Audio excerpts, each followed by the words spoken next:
And we are live. Oh, hello, hello, hello. We're back. We're back. And it's been a long 5 days, 4 days, 5 days. It was a long weekend. Yeah. That kind of stretched into the beginning of the week. Yeah. I've started a job in entertainment. What up, Debbie? Hello. I see you there. How you doing, Deb? How is everybody today?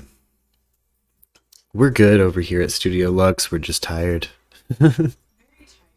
Very tired. We had a rainy, weird desert day. Back home in Arkansas, it sounds like there was some ice. And a whole lot of other stuff popping off of the world. Haven't even thought to shave, man. Yeah, right on, Deb. Debbie's doing good. Heck yeah. We had an insane clown posse event this weekend. And I'll just be outward about it. It was crazy. I've never seen so much Faygo in my life. Doing a gig at a very beautiful venue. And, yeah. Johnny says here that it's hitting the fan, huh? It's hitting the fan, huh? Yeah. It's, getting crazy over in Ukraine, that's for sure. The Ukraine and Russia stuff. Man, I'll tell you. I worked a couple overnight shifts this weekend, cleaning up after Juggalos. And what an interesting crowd. If any of you Murkies are also Juggalos, give me a whoop whoop in the Discord or in the chat or in the comments. Endlessly fascinated by you Juggalos. Endlessly fascinated. It was my first exposure to the way this particular venue would perform a cleanup. And so it was a little wild, but every other day I've worked at this new spot, it has been a delight. Really cool people. Really cool scene. And you know, the ultimate payoff for the ICP cleanup was I got to see Coheed and Cambria, one of my favorite bands on planet Earth. Third time seeing them. Because I was with the Queen, I got special deluxe treatment, it felt like. You know. Because that's how she rolls. And so, as usual for the Hangout, we're on episode 4 and I have no plan. I was not at the gathering, Johnny. I was not at the gathering. I don't think they had one last year, and I don't know if they're doing one this year, but they're doing a very interesting tour. Yeah, Johnny. And you know, I caught some footage myself of the ICP event. I'll have to try to share it. I'll probably make a rant video about Juggalos. I mean, you might as well call me Batman now. I'm a firm no clown policy. Like, firm no clown. Like, don't mess with clowns. Don't want to see clowns. Don't want to clean up Faygo. Don't ever want to drink Faygo again. You know, Lux and I kind of got the uncharacteristic bottle of soda last night. And kind of ate some pizza. Ate a quick dinner. And while I still like a chunky southern boy, cleared this bottle of soda in like diabetic time. Yeah, I don't think soda will ever be the same after cleaning up an ICP event. I just don't think soda will ever be the same. Syrupy drinks in general, I just don't think I'll ever want them like I used to ever again. It's a lot. What up, Twitch? We're back on Twitch and Facebook, by the way, YouTube gang. So anybody on Twitch or Facebook, your chats won't necessarily be visible on the stream, but if you'd like to hop in on YouTube, come say what's up. Yeah, Johnny, Squidbillies, Clowny Freaks. Yeah, Johnny, it's pretty much You know, Lux had to deal with an empathic juggalette who was trying to call her out on her social anxiety. Which I'm minding my business. And working. And working. This lady kept talking to Lux like she was at the event, but she was clearly dressed in uniform and working there. So it's like, why are you not, what's going on? But Lux has a beautiful face. And I think Lux forgets this sometimes. So I think this lady was just looking at her face and not paying attention to anything she was wearing. You know what I mean? Like, that's just how that rolls. This is how this is gonna go because you're pretty, you know. Like, what are you doing here? What brings you here? It's like I'm literally in a uniform that says the name of this place on the sleeve. This is like I could not be more working here in the moment. You know, hey, people when they want will project whatever they want on you. Hey, what up, Shadow? Welcome.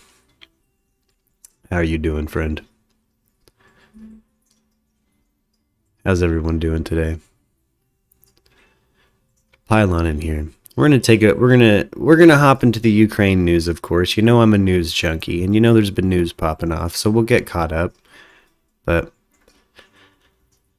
man, 4 episodes deep, had a little bit of a occupation change, and really starting to dig it. Mostly for the people I'm working around, you know, really cool group of people where I'm at.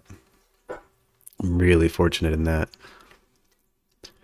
I'm ready for this COVID nonsense to lift, though, so I can potentially score special guests some gigs up here with me too. Because there's one cat in particular, special guest and I are gonna form a band with. This dude doesn't know it yet, but we're gonna be in a band with him. We're gonna make a record with him or something, and I'm excited about that. I always love meeting new musicians, though, man. Like, my favorite things in the world. One of the cats I work with is a drummer, and, you know, I also I was working through the Coheed and Cambria show, and the drummer from Coheed and Cambria left some very nice drum heads he used during the show at the venue behind, and so yeah, he scored some new drum heads, and they are gonna sound good. Hey, doing pretty good, Shadow. How are you doing? Doing pretty good. It's been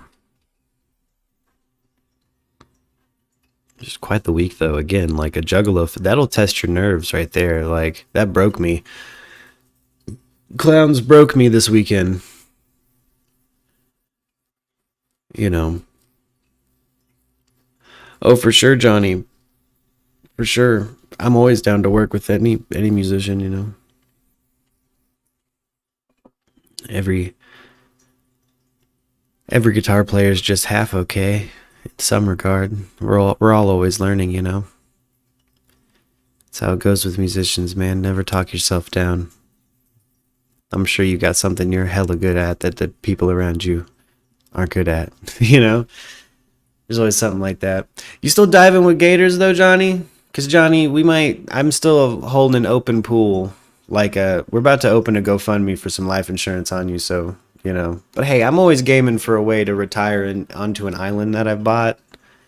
And you only do that through really gaming that American system, you know what I'm saying? So, one of the things I want to use to fund my retire to an island dream, Johnny, is life insurance on you if you're still diving with gators, brother, because I'm still not convinced gators are friendly.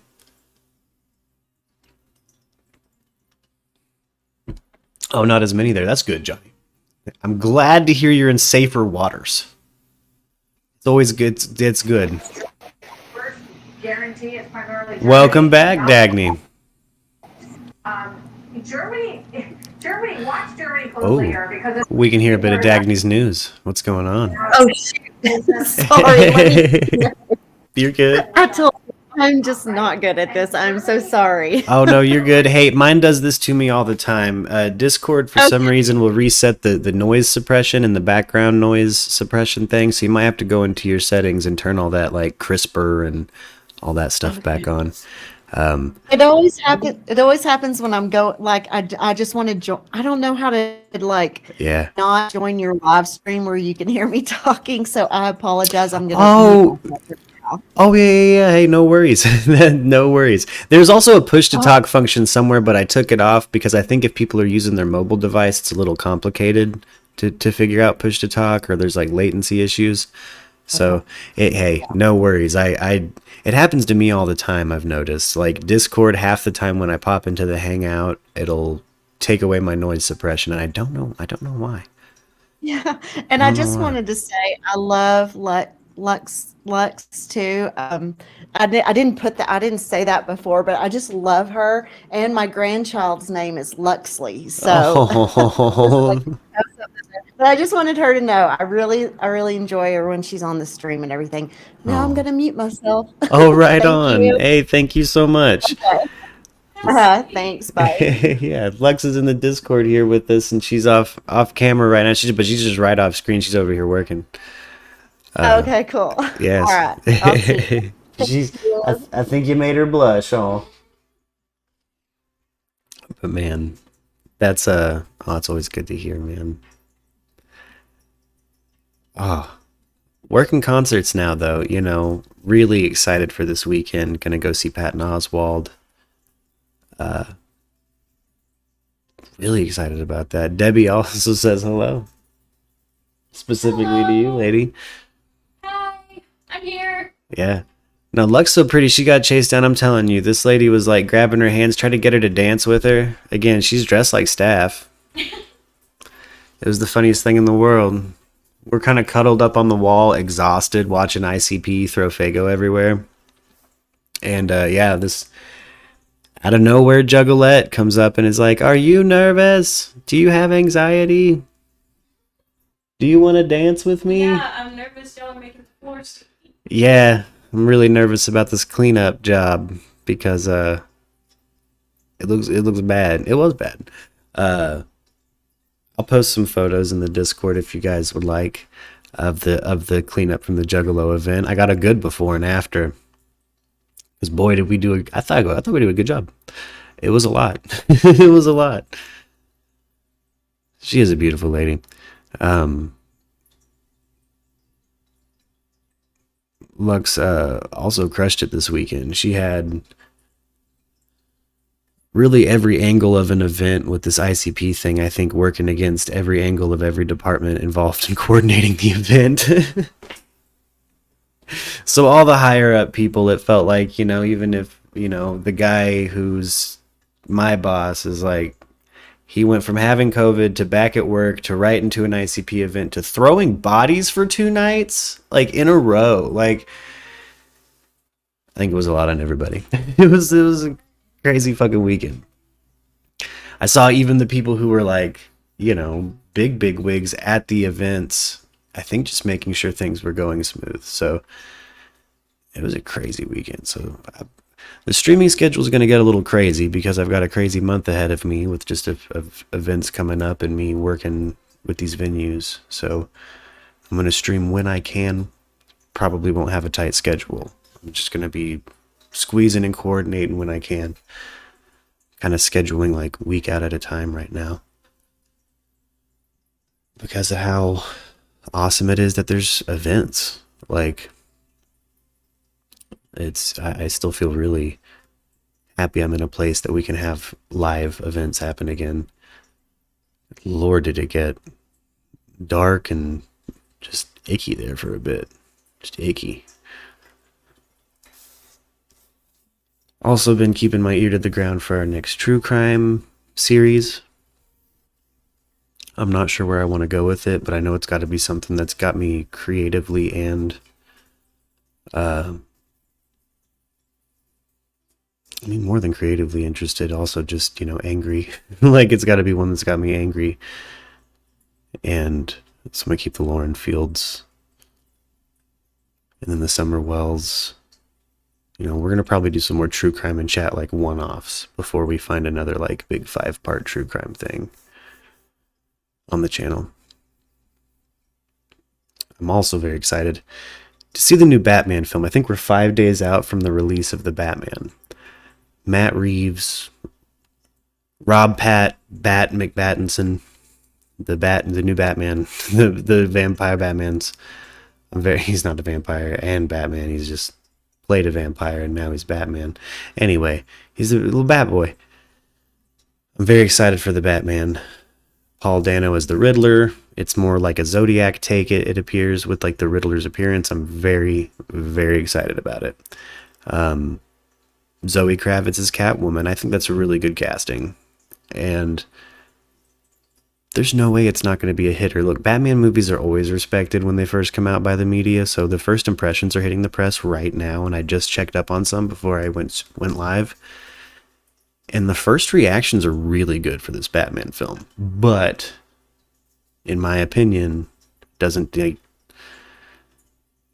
do enough broody boy scenes, and they'll love it. So, we'll see. We'll see. Because you guys know I'm a deep cut Batman fan. And if there's going to be someone who's nitpicky, it's going to be me. But I like the trailers. And I like the concept. I like what they've put forward in the trailers as a concept. So, what up, Anna? Anna, you are Dagny, yes? Yes. It's been a very long weekend and beginning of the week. I realize it's Thursday, so it's the end of a week, but good lord.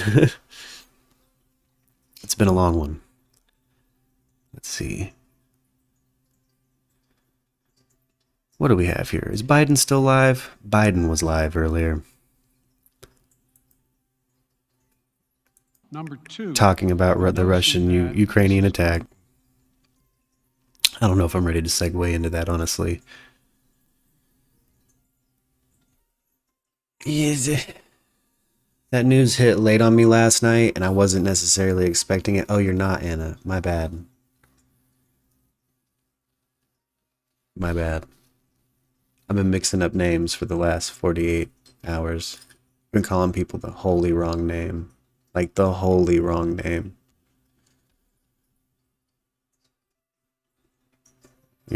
President John Byron. We're gonna hang out with him.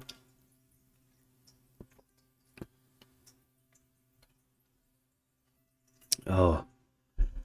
I got a little enraged. Andrea. That's right. Andrea Ant, that's why. A-N. Sorry.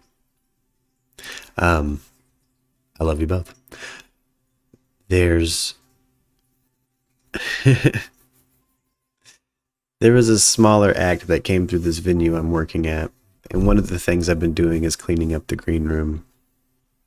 And, not to spoil any names necessarily, but there was one act that came through this week. That's a 3-piece band, and they used like 45 towels in the green room. Now, let's say all 3 of them in this band used two towels apiece in a shower after the show.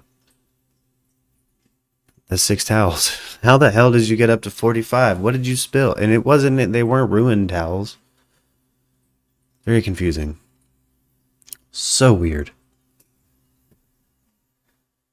Bands don't do weird shit back there. Like, it seems like the more famous, the more respectful it's been so far. ICP thought they had kids in that green room. Like, wasn't Faygo trashed. It was easy cleanup. ICP for the green room. Everywhere else was horrible. Like, the theater itself was horrible. Yeah. Oh my goodness, Anna. Anna has a friend in class that live near Kiev, and they're going to flee. They're going to flee. That's probably the best. Get out of there as quick as you can. If you're in Ukraine again, they weren't a NATO ally, I believe. So I think Biden was saying we're just bolstering the defensives of our European NATO allies and going to try to slap sanctions on Russia still. But we all know how this goes. Again, if there's enough bloodshed, trying to carve out Ukraine, it's going to be bad. I mean, it could potentially escalate into a world conflict, or at least be, you know, the bullet fired at the Kaiser that starts one. So let's put a little audio. While we're on that, let's put a little audio on. South America to Europe to around the world. And so it's going to be a cold day for Russia. The idea, you don't see a whole lot of people coming to his defense.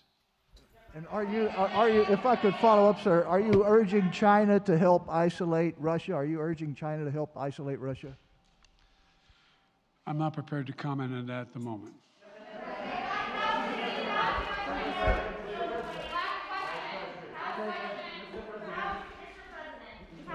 No. Yeah. No. He's had his hand up a long time. Thank you, Mr. President.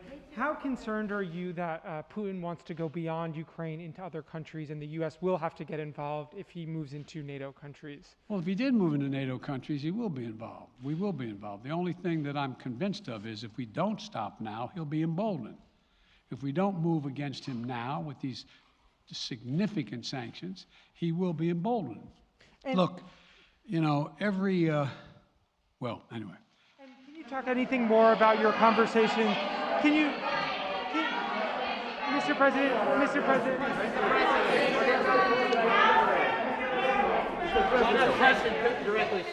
Why not sanction Putin directly today?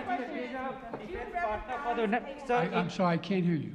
Sir, India, which is a major defense partner of the United States, is India fully with you on the issue of Ukraine and Russia? Does the Defense Department of the United States? Sir, India is one of your major defense partners.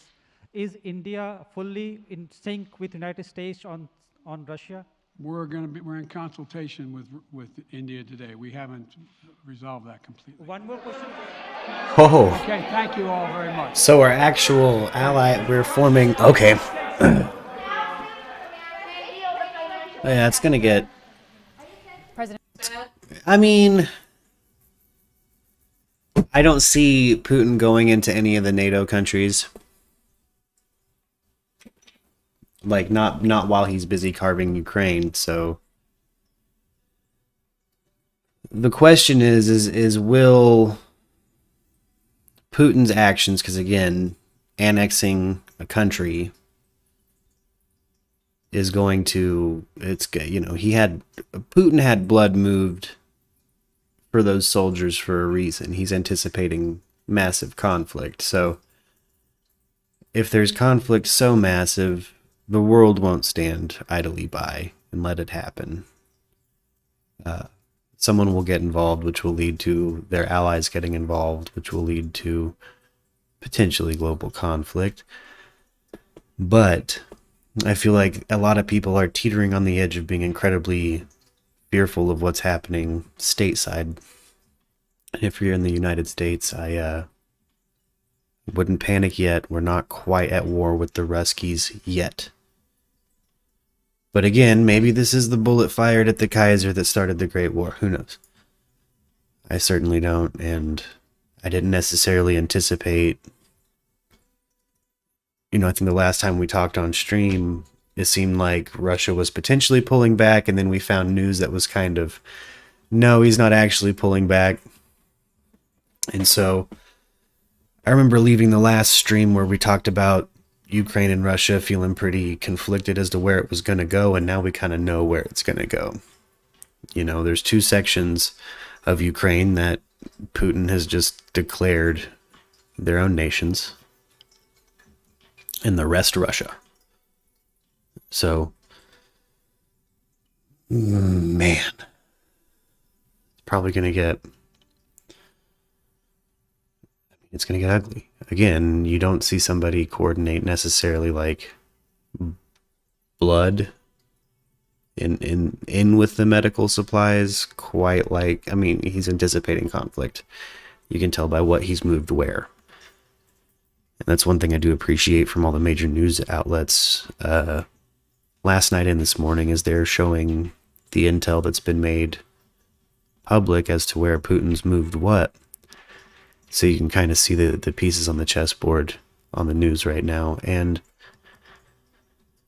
somebody who plays like political simulators and stuff like that, when I have an analog in front of me that shows you where someone's troops are or potentially are, it's like, you know, you can kind of at least gamify it. And, you know, I gamify it in my mind and I can tell potentially where he's moving. And he's moving toward Ukraine. He's moving into Ukraine. He's taking it.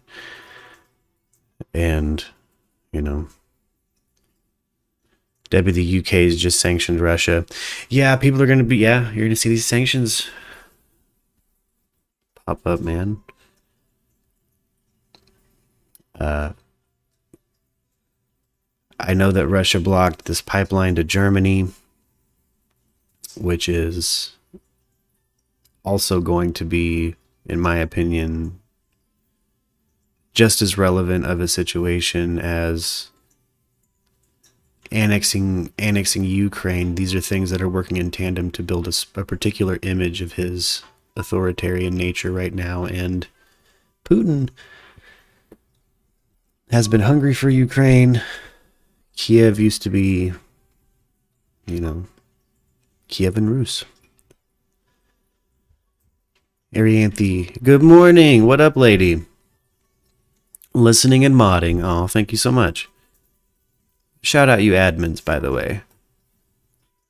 You guys work really hard for me, and I appreciate you guys endlessly. I've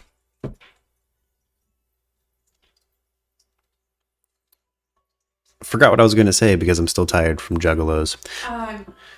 I'm so mad at clowns. I'm so mad at Juggalos. Just from everything. Yeah. So mad at Juggalos. Just insane. Violent J and Shaggy 2 Dope themselves seem like really interesting, cool people. They owe me a cake. They owe Lux a cake. Anna says that Putin might go after Germany. He got a problem. Yeah, I don't know if he will. I think that what would spur him to do so is if conflict sparked off, and I don't know if he's necessarily looking to take and keep Germany. I don't know. But hell, we bought and took coast to coast of our landmass. Maybe that's his goal. I don't know. Frightening either way. Sure, you want to try this? I am sure. Oh goodness, Lux is trying it right now. One of the things I got after one of the shows was the ICP Whoop Dub IPA. They have a craft beer. It's not an IPA. It's just a craft beer. It's an ICP craft beer. It probably tastes syrupy. All I can think about is the smell of like rotting diet root beer Faygo. So specifically, the Faygo they used in mass when they performed was diet root beer flavored. I have to open it later just to say that we did. Yeah, we gotta take a sip of it just to see. I don't know if it's good. I don't know. I only have the one can. I wouldn't take a whole 4-pack. I think there was a 4-pack, but a guy on the crew I'm working pulled one off and handed it to me. I hadn't announced that I was sober because, you know, I don't really say that on the job. Like, say it too soon sometimes. I get a little self-conscious about it. I'm like, I don't want to seem too square. Debbie says, if Putin gets that nuclear power plant out there, he's declaring war with whole of Europe. Yeah. I'm wondering. I mean, he's really throwing some middle fingers up to all of Europe. But does he want to take it? Does he want to just do what he wants with Russia? It's the motive of the man that confuses me a little bit. We know things about him. We know that Putin's an authoritarian. We know he's living in the position that he's in, living in it. You know, he's stayed in it. He's going to be there till he's dead. And dictatorial, fond of oligarchy. I don't know. wondering where he's going. Well, fond of controlling an oligarchy. I don't know. He's yeah. Get a bucket just in case. Yeah, on the ICP beer, I don't know. That's probably going to be bad. I would imagine it's bad. There were a bunch of different flavors, and I'm not sure what flavor I have because it just says Neden, Neden, wet, W-E-T. Neden wet is as a flavor, and I'm like, what does that even mean? What does that even mean? But Juggalos frequently say things in their own kind of language that I just don't understand. Hella cool, though. Like, I will say, friendly people. Loving. Everybody was all family to each other. They have a song where the chorus is pretty much just the word family. That was cool to see happen live. I've been baptized into the Juggalo religion, but again, still strictly no clown policy. I just don't have time to clean up after that. You're nice people, but you're messy. You're messy, and it's part of the event, and it's extra. It's extra as hell. It's like Gallagher opening for Guar levels of messy. Like, why? Why'd you do that? Why'd you do that to the place you are? And you can really tell Faygo still refuses to sponsor them, like, legitimately, because they're buying, like, truckfuls of just pallets of Faygo, I think, at whatever discount they might get, but that's not necessarily a sponsorship or like an endorsement. I don't know.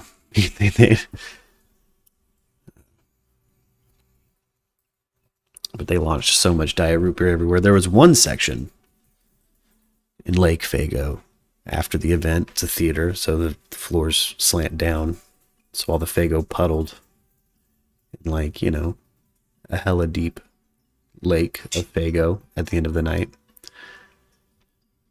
Faygo and blood, probably pee, beer, you know. Way more Faygo than alcohol, I think. Bunch of security issues, it would appear. People were escorted out, but you know, sometimes I don't know. I think there was some drugged liquids going around, and people were getting like damn near overdosing levels of like gacked. And tried Bud Seltzer. See, I don't drink, and when I do, it's like kind of one drink at a meal. I don't mind like a very light beer like a Peroni nowadays, but that's like if I'm eating Italian food or something, like once a fiscal quarter.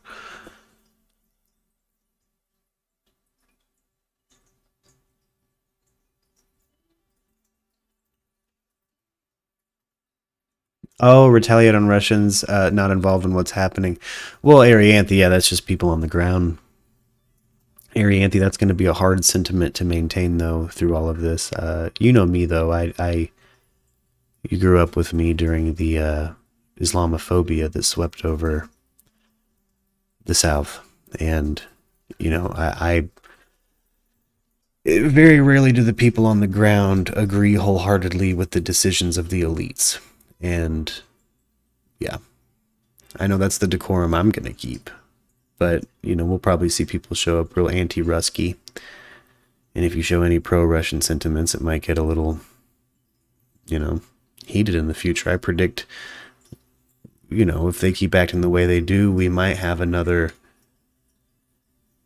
I don't know what you call it, Gen X malaise, kind of like you have like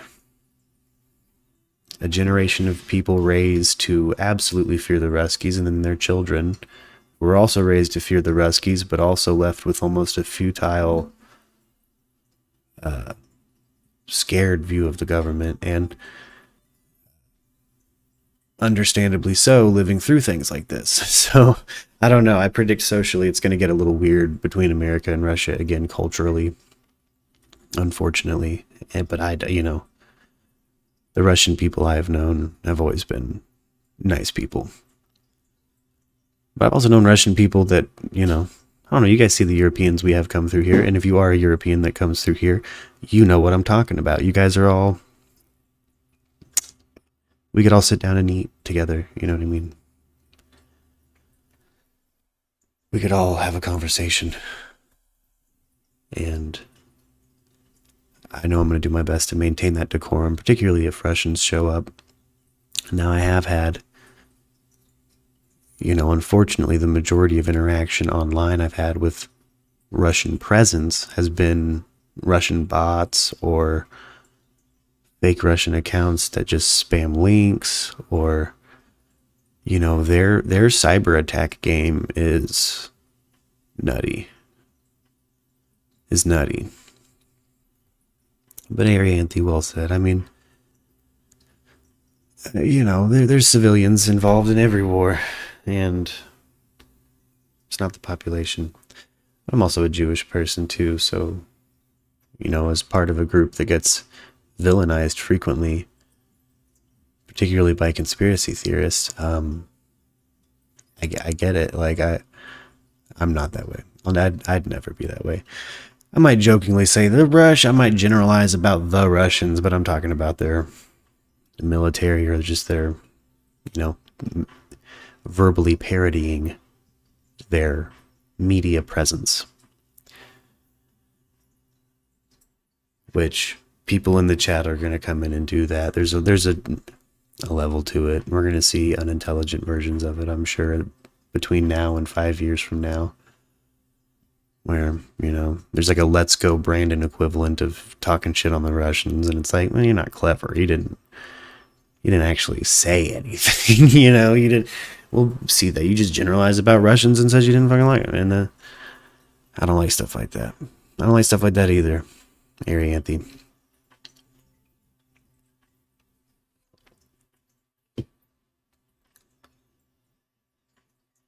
I am reeling in my mind still that we saw Coheed and Cambria, by the way. Lux got it. Oh. Yeah, Lux got a signed poster. I got to say hello to the drummer, somebody who helped influence my own sobriety journey. Like a big band. Like that band was, and this is their 20th year anniversary, and it really felt like a special show. This was the most crowd participation I've ever seen at a concert. I mean, whole chunks of songs Claudio just didn't even sing. It's like the crowd's got you, bro. Like they were screaming the lyrics. It was a beautiful show, and they played stuff off their first record. If you're an old school Coheed and Cambria fan, and Coheed and Cambria is the band. If you guys haven't heard them, check them out. The quickest way to explain Coheed and Cambria for somebody who hasn't heard them is they are prog rock, sometimes on the heavier side. But if I had to describe them quickly for somebody who understands like classic rock radio, I would say show up prepared for Rush writing songs like The Police. It's good. It's like if prog rock dudes were trying to occasionally dip into like The Police. Coheed's great. Coheed's great. The Police are great. Rush is great. You can definitely hear a lot of influence in that act, and they liked one of Lux's tweets. She shared a photo of the concert. Yeah, that was massive weekend.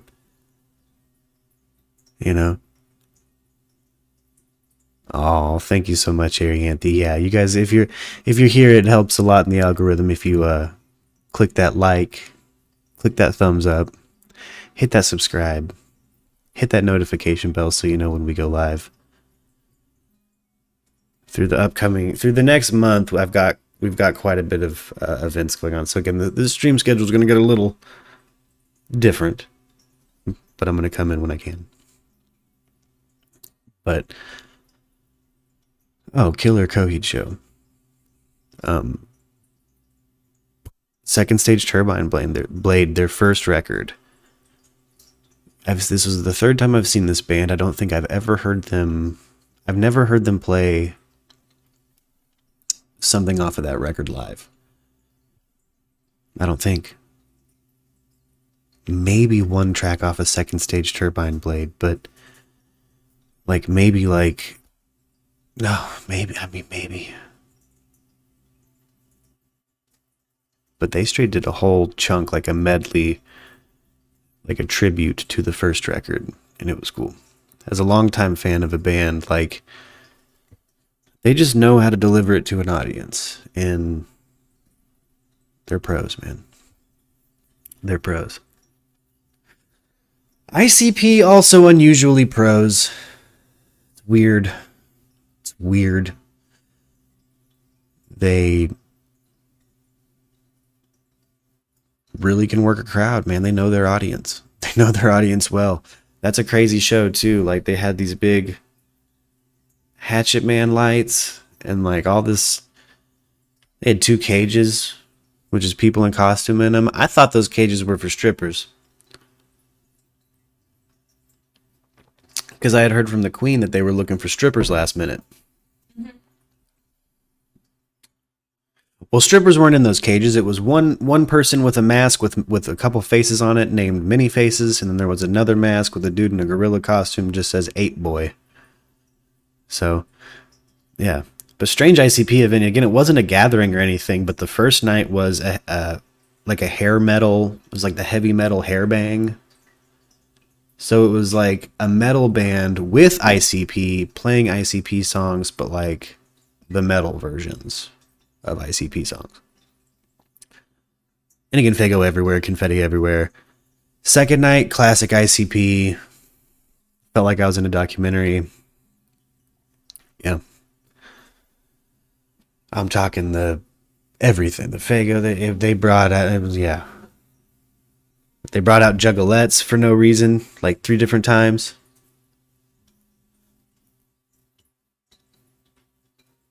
It wasn't like a gathering bringing out a Juggalettes, though. They bring out Juggalettes at a gathering, and it might get nasty. This was just Faygo. There wasn't like a bunch of crazy nudity or anything.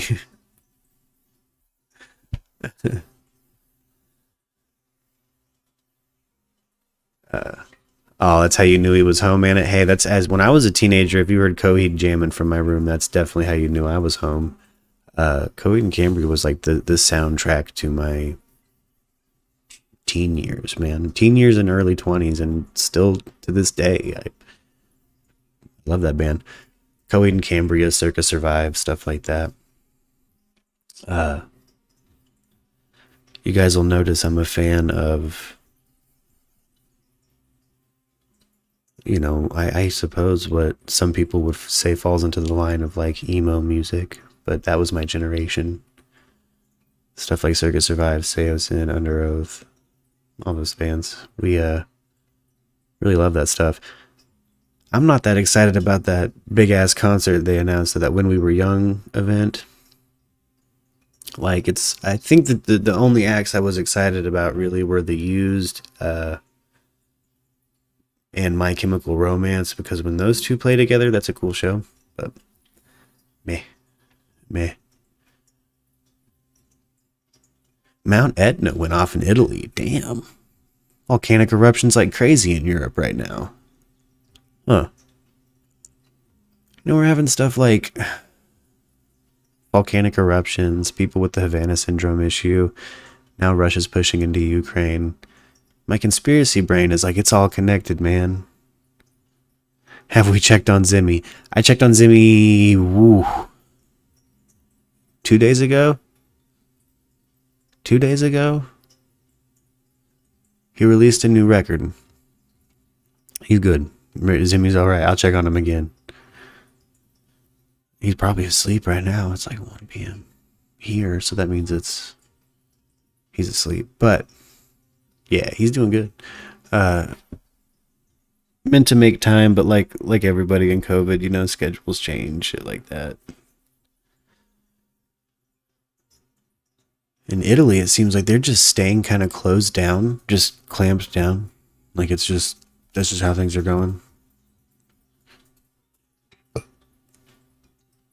Man, I've had the burps today. Oh, it went off about a week ago now? Holy shit.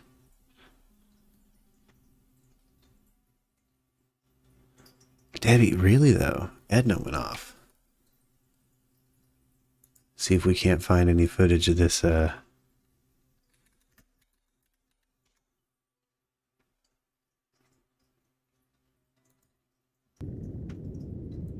Ooh, look at that. A massive plume of ash. Ooh, rose into the sky. Ooh, my goodness. Yeah, sure enough. Oh, great news, Zimmy's okay, you mean. Okay, good. Yeah, right on, Debbie. I was a little confused for a second. I was like, does this mean other volcanoes don't go off? Why is that good news? But a lot of European. Yeah, this is weird. Damn.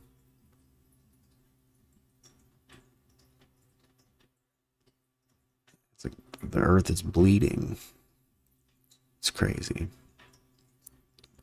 Oh, you're good, Debbie. No worries.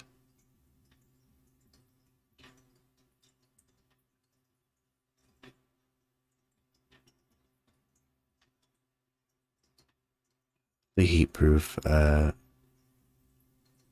like how, that's so much just hot lava falling from the sky, man. That's scary as hell.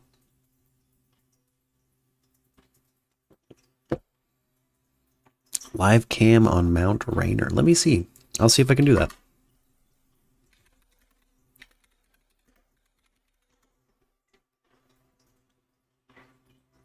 Oh yeah. Ooh. No, it doesn't.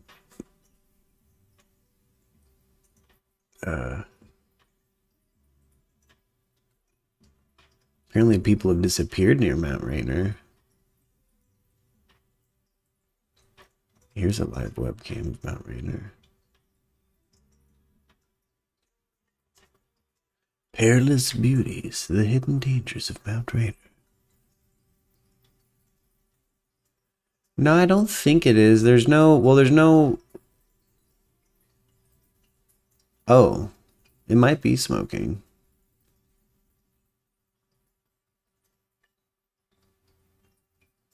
Yeah. No, right now the live stream from Leavenworth is on the square. We hanging out in the square.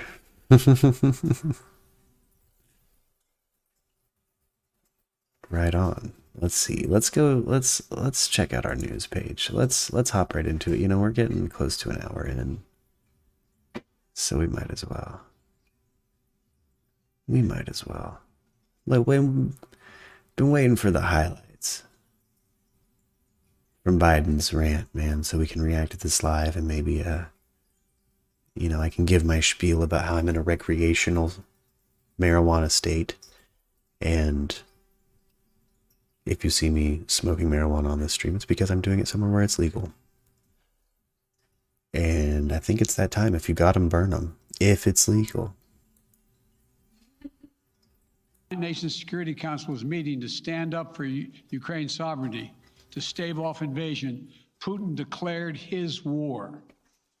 Within moments, missile strikes began to fall on historic cities across Ukraine. Then came the air raids, followed by tanks and troops rolling in.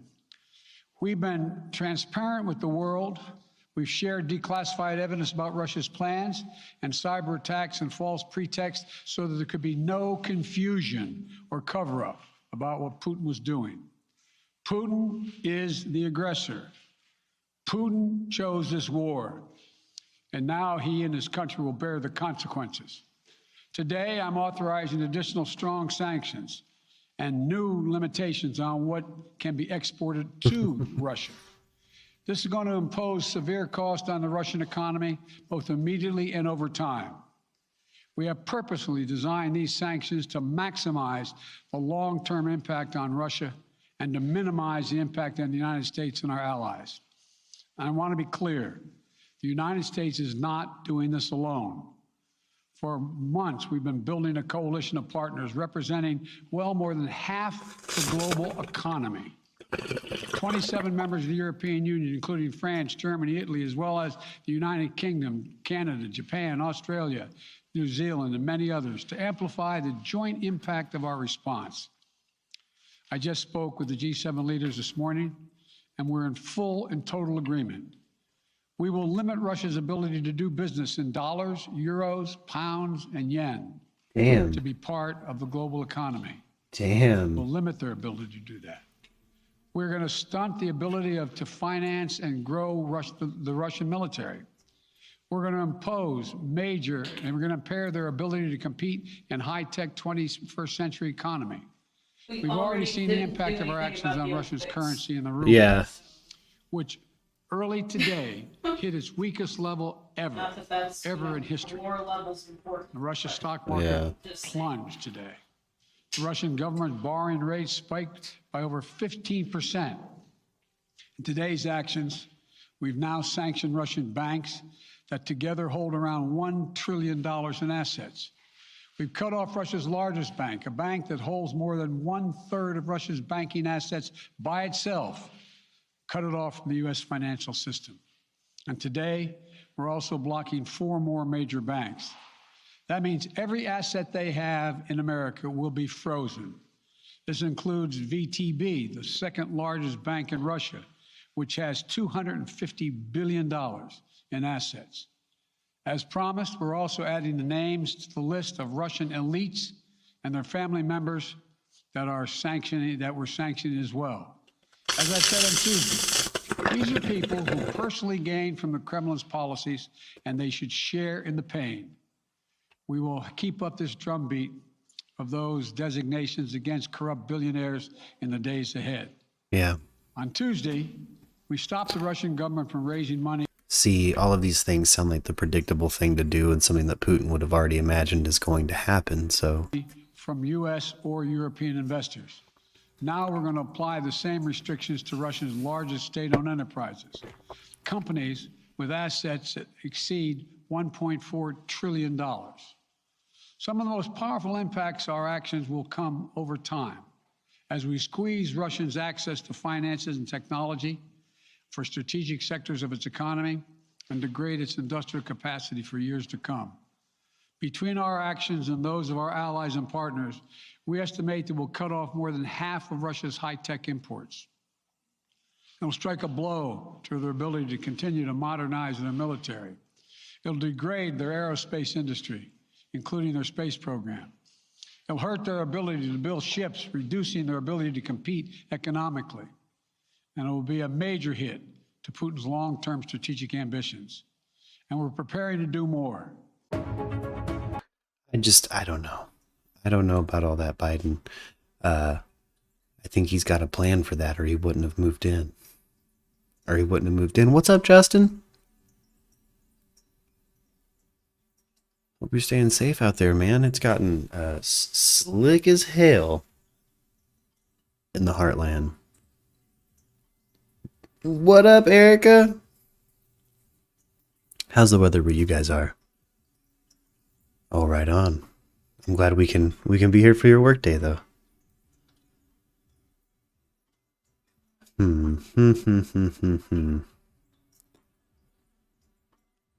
Russian forces moving into Chernobyl exclusion zone. What?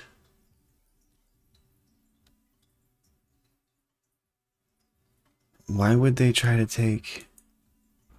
Welcome into Live Now from Fox. I'm your host, Gabrielle Amato. You're taking Chernobyl, baby. The East Coast, and we are bringing you breaking news. Not only has Russia launched a full-scale invasion of Ukraine, attacking from all sides, from the north, from the east, and from the south, but into our newsroom as we speak, Ukraine's president has tweeted that Russian forces are trying to take over Chernobyl, the nuclear power plant in Ukraine. We all know what this nuclear power... Well, Erica, if it helps your anxiety, we're not in all-out war with them yet. They're going to have to push into NATO nations for us to have conflict, apparently. We're just slapping sanctions on them.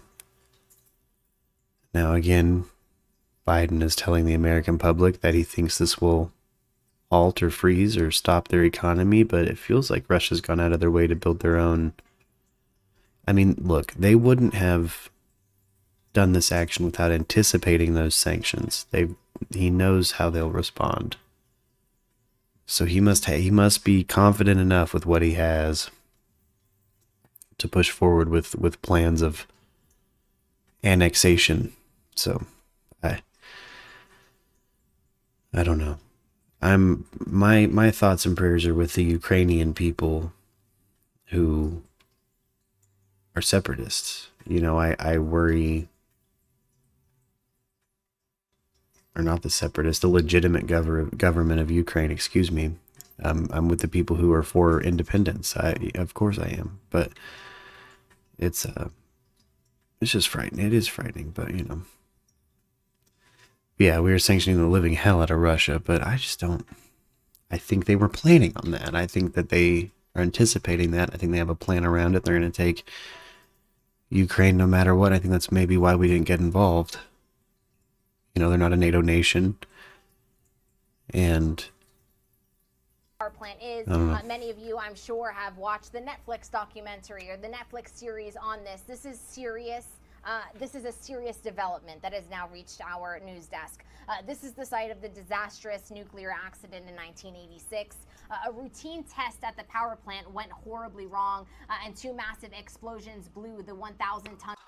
Well, Erica just asked in the chat, is anyone else conflicted like me? I feel guilty. I mean, while I would love to go in there and push for democracy and try to keep Ukraine independent, and that's my personal belief, I'm also somebody without a dog in the fight, and you know, you shouldn't feel guilty, you know. Yeah, the UK has placed crazy sanctions on Russia, so we're gonna see how it goes, but you know,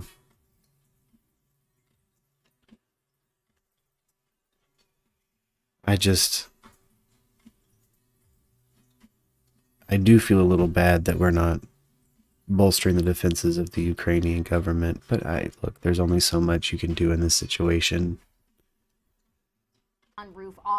Again, my thoughts and prayers and good hopes are with the people who were for Ukrainian independence. I hope you can get out of there and stay safe and be safe and hopefully get your country back. Because it feels like it's in the midst of annexation right now. So. Radiation than an atomic bomb, than the atomic bomb dropped at Hiroshima. This was the disaster that happened that we all know about, and President Zelensky has now just tweeted out confirming that Russian occupation forces are trying to seize this site. As soon as we get more information on this, we will be sure to bring it to you live, raw, and unfiltered. But we heard from President Zelensky this morning in reaction to President Vladimir Putin's confirmation that he has launched a full-scale invasion of Ukraine. And he has promised to give us hourly updates. This is one of his latest updates, this one coming in via Twitter. As soon as we do have video confirmation or a video statement from him, we will be sure to bring that to you live, raw, and unfiltered, because this is a major... We're not going to send troops into Ukraine. We're not going to send, I don't think, anything into Ukraine again. We've announced that we're sending things into NATO allied countries. What up, Danny? And that's how that's going to go, you know. To you now, we do want to have a triple view of what we are monitoring. Live in Moscow, there are protests happening. President Zelensky, in that same address, he called on the Russian people to take to the streets to protest their president's decision to invade his country. And it does appear that this is what's happening on this major street in Moscow. Now, just a couple minutes ago, and it does appear that now we're in a crowd that just appears to be a shopping casual crowd. But in the far distance, and I'm not sure if you can see, there are sirens, and that's because there's a massive police presence there. And now those police officers are becoming more present to your screens. Let's actually make this bigger so that we can really fully digest just what we're seeing here. And these are Whoa. that police presence happening Police state. right now live in Moscow. And it's not Kyiv, Ukraine, it is Moscow, so we won't put that locator on for you all. But this is happening as we speak. This is a raw feed. We do apologize if anything is said that, you know, obviously is not PG. Once again, live, raw, and unfiltered news is what we do here on Live Now from What we do on the Hangout as well. Fox, but there is a large police presence in Moscow. There is that individual speaking to the police officers. President Zelensky calling upon Russians to take to the streets to protest their president's decision to invade. And I do want to get you the time in Moscow for all of us to understand what's happening around the world. Obviously, 10:44 here on the East Coast, 7:44 on the West Coast, but it's 6:44 p.m. in Moscow. This situation has now been happening for 12 hours because President Vladimir Putin, he made this address just before 6 a.m. So we do want to, once again, keep you up to date on everything that we are monitoring coming into our newsroom and the latest. Here's Boris Johnson's. I want to go out to the UK right now for... Again, I appreciate you UK Murkies endlessly, man. I love following UK news. I love the way your governance works. I love watching the proceedings of the House of Parliament. But yeah, let's check this out. Parliament, as Boris Johnson called Vladimir Putin a dictator and using strong language against this invasion. Let's listen right here on Live Now from Fox. Bloodshed. For this, Putin will stand condemned in the eyes of the world and of history. He will never be able to cleanse the blood of Ukraine from his hands. And although the UK and our allies tried every avenue for diplomacy until the final hour, I'm driven to conclude that Putin was always determined to attack his neighbor, no matter what we did. Now we see him for what he is. A blood-stained aggressor who believes in imperial conquest. I am proud that Britain did everything within our power to help Ukraine prepare for this onslaught, and we will do our utmost to offer more help as our brave friends defend their homeland. Our embassy took the precaution on 18th of February of relocating from Kiev to the city of Lviv in western Ukraine, where our ambassador Melinda Simmons continues to work with the Ukrainian authorities and to support British nationals. Now we have a clear mission, diplomatically, politically, economically, and eventually militarily. This hideous and barbarous venture of Vladimir Putin must end in failure. At the G7 meeting this afternoon, we agreed to work in unity to maximize the economic price that Putin will pay for his aggression. And this must include... Wouldn't that be nice, ending Danny? Europe's collective dependence on Russian oil and gas that has served to empower Putin for too long. So I welcomed, again, Chancellor Scholz's excellent decision to halt the certification of Nordstream 2. Mr. Speaker, countries that together comprise about half the world economy are now engaged in maximising pressure, economic pressure, on one that makes up a mere 2%. For our part today, the UK is announcing the largest and most severe package of economic sanctions that Russia has ever seen. With new financial measures, we're taking new powers to target Russian finance, in addition to the banks we've already sanctioned this week. Today, in concert with the United States, we are imposing a full asset freeze on VTB. More broadly, these powers will enable us totally to exclude Russian banks from the UK financial system, which is, of course, by far the largest in Europe, stopping them from accessing sterling and clearing payments through the UK. And with around half of Russia's trade currently in US dollars and sterling, I'm pleased to tell the House that the United States is taking similar measures. These powers will also enable us to ban Russian state and private companies from raising funds in the UK, banning dealing with their securities and making loans to them. We will limit the amount of money that Russian nationals will be able to deposit in their UK bank accounts, and sanctions will also be applied to Belarus for its role in the assault on Ukraine. Overall, we'll be imposing asset freezes on more than 100 new entities and individuals, on top of the hundreds that we've already announced. This includes all the major manufacturers that support Putin's war machine. Furthermore, we are also banning Aeroflot from the UK. Next, on top of these financial measures and in full concert with the United States and the EU, we will introduce new trade restrictions and stringent export controls similar to those that they in the US are implementing. We will bring forward new legislation to ban the export of all dual-use items to Russia, including a range of high-end and critical technological equipment and components in sectors including electronics, telecommunications, and aerospace. Legislation to implement this will be laid early next week. These trade sanctions will constrain Russia's military, industrial, and technological capabilities for years to come. We're bringing forward measures on unexplained wealth orders from the Economic Crime Bill to be introduced before the House rises for Easter. Debbie was not lying when she said the UK is slapping hella sanctions on Russia right now. This is actually massive.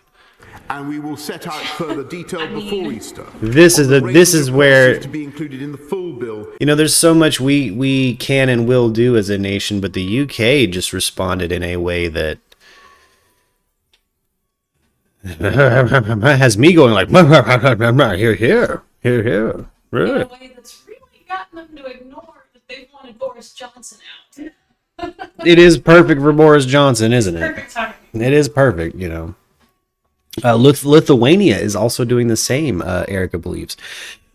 I believe every European nation that has any trade ties or banking ties to Russia or Russian state-owned businesses needs to do the same thing the UK is doing. Can you pause for a second? I have a important question.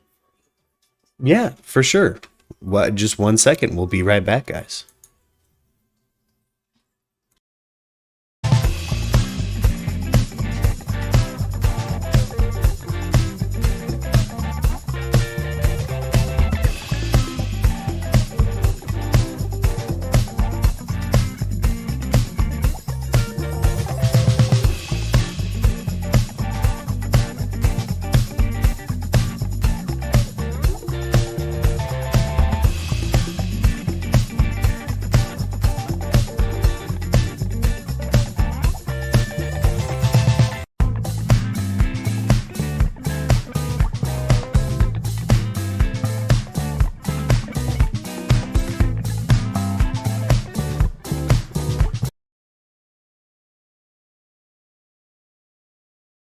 Hey, no worries. Yeah. No, Danny says should run Merc commercials right now. I used to have Merc commercials. We have a merch store. I don't mind plugging it when I come back. I had it set up for that. I felt like it took away from some of the personability of the stream, and so I wanted to give, at least during the hangout, like a real raw, like, you know. And I don't really run ads on any of the true crime stuff anymore, just for moral reasons, for my own soul, for my own, you know, I have a conscience, so I don't. But yeah, I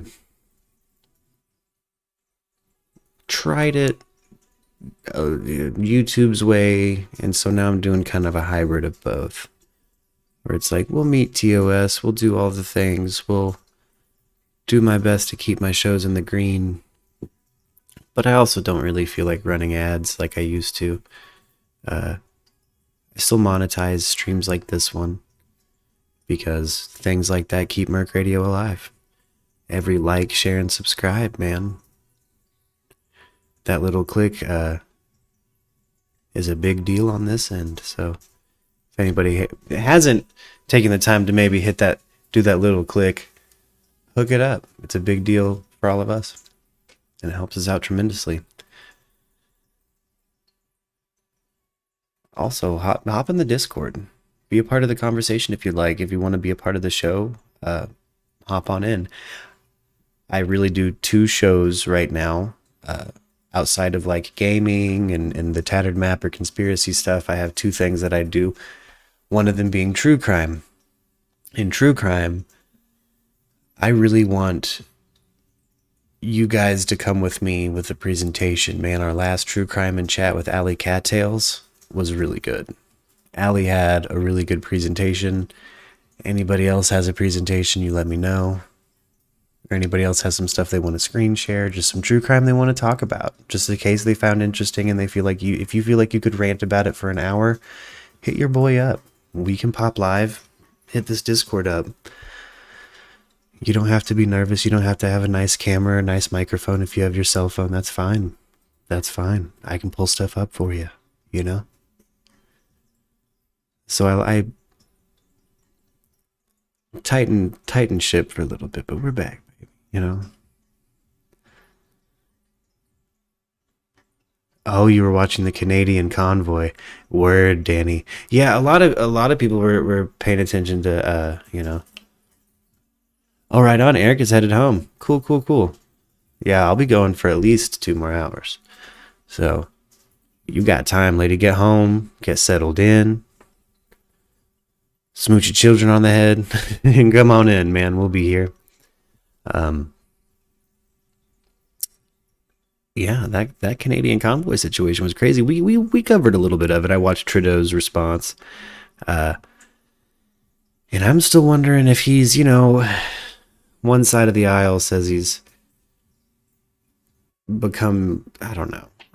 Trudeau's such a divisive character. And I honestly don't even know any liberal Americans that are standing for Trudeau, if you will.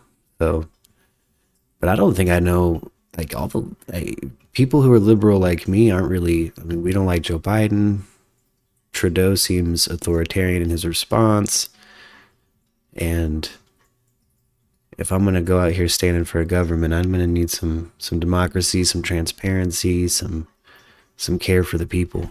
You know what I'm saying? Some care for the people and some listening to the people, especially if they're running your infrastructure. I don't like that bulldog authoritative stuff. In the next session, including on reforms to come. Unless we're sanctioning Russia. Company's house and a register of overseas property ownership. We will set up a new dedicated kleptocracy cell in the National Crime Agency to target sanctions evasion and corrupt Russian assets hidden in the UK, and that means oligarchs in London will have nowhere to hide. And Mr. Speaker, I know that this House will have great interest in the potential of cutting Russia out from SWIFT. And I can confirm, as I've always said, that nothing is off the table. But for all these measures to be successful, it is vital that we have the unity of our partners, the unity in the G7 and other fora. And, Mr. Speaker, Russian investors are already delivering their verdict on the wisdom of Putin's actions. And so far today, Russian stocks are down by as much as 45%, wiping $250 billion from their value in the biggest one-day decline on record. Sberbank, Russia's biggest lender, is down by as much as 45%, and Gazprom down by as much as 39%, while the ruble has plummeted to record lows against the dollar.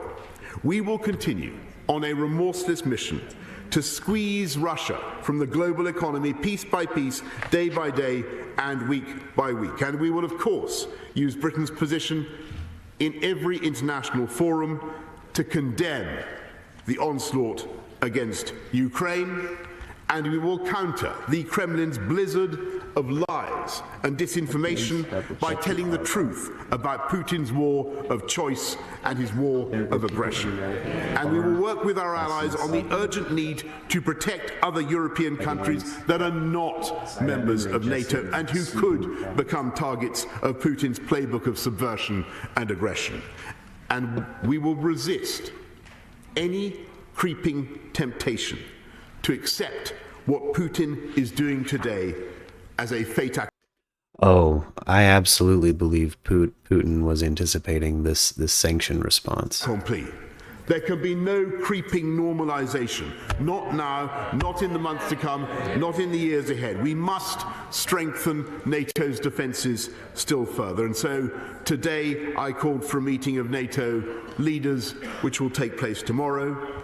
And I will be convening the countries that contribute to the Joint Expeditionary Force, which is led by the United Kingdom and comprises both NATO and non-NATO members. Last Saturday, I warned that this invasion would have global economic consequences, and this morning the oil price has risen strongly. The government will do everything possible to safeguard our own people from the repercussions for the cost of living. And of course, we stand ready to protect our country from any threats, including in cyberspace. Above all, the House will realize the hard and heavy truth that we now live in a continent where an expansionist power, deploying one of the world's most formidable military machines, is trying to redraw the map of Europe in blood and conquer an independent state by force of arms. And it's vital for the safety of every nation that Putin's squalid venture should ultimately fail and be seen to fail. However long it takes, that will be the steadfast and unflinching goal of the United Kingdom. I hope of every member of this House and every one of our great allies, certain that together we have the power and the will to defend the cause of peace and justice as we have always done. And I say to the people of Russia, again, whose president has just authorized an onslaught against a fellow Slavic people, I cannot believe that this horror is being done in your name, or that you really want the pariah status that these actions will bring to the Putin regime. And to our Ukrainian friends, in this moment of agony, I say that we are with you and we are on your side.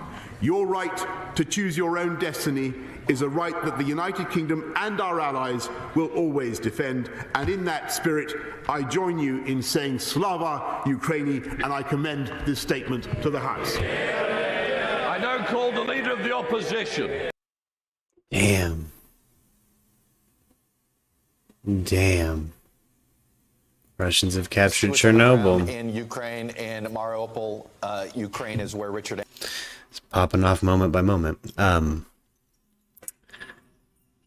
Boris Johnson delivered a fair and firm response through sanctions. Again, I felt like ours were light, but what we had going on with Russia was already, I think we must have done our version of a similar thing. You're fine, Danny. You're fine, Danny. That's really the audience's decision.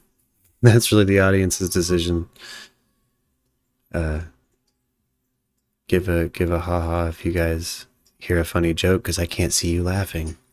I can't see you laughing.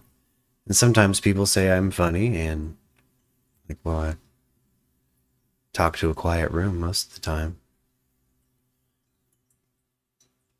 But it's never a bad time for a dumb joke, Danny. I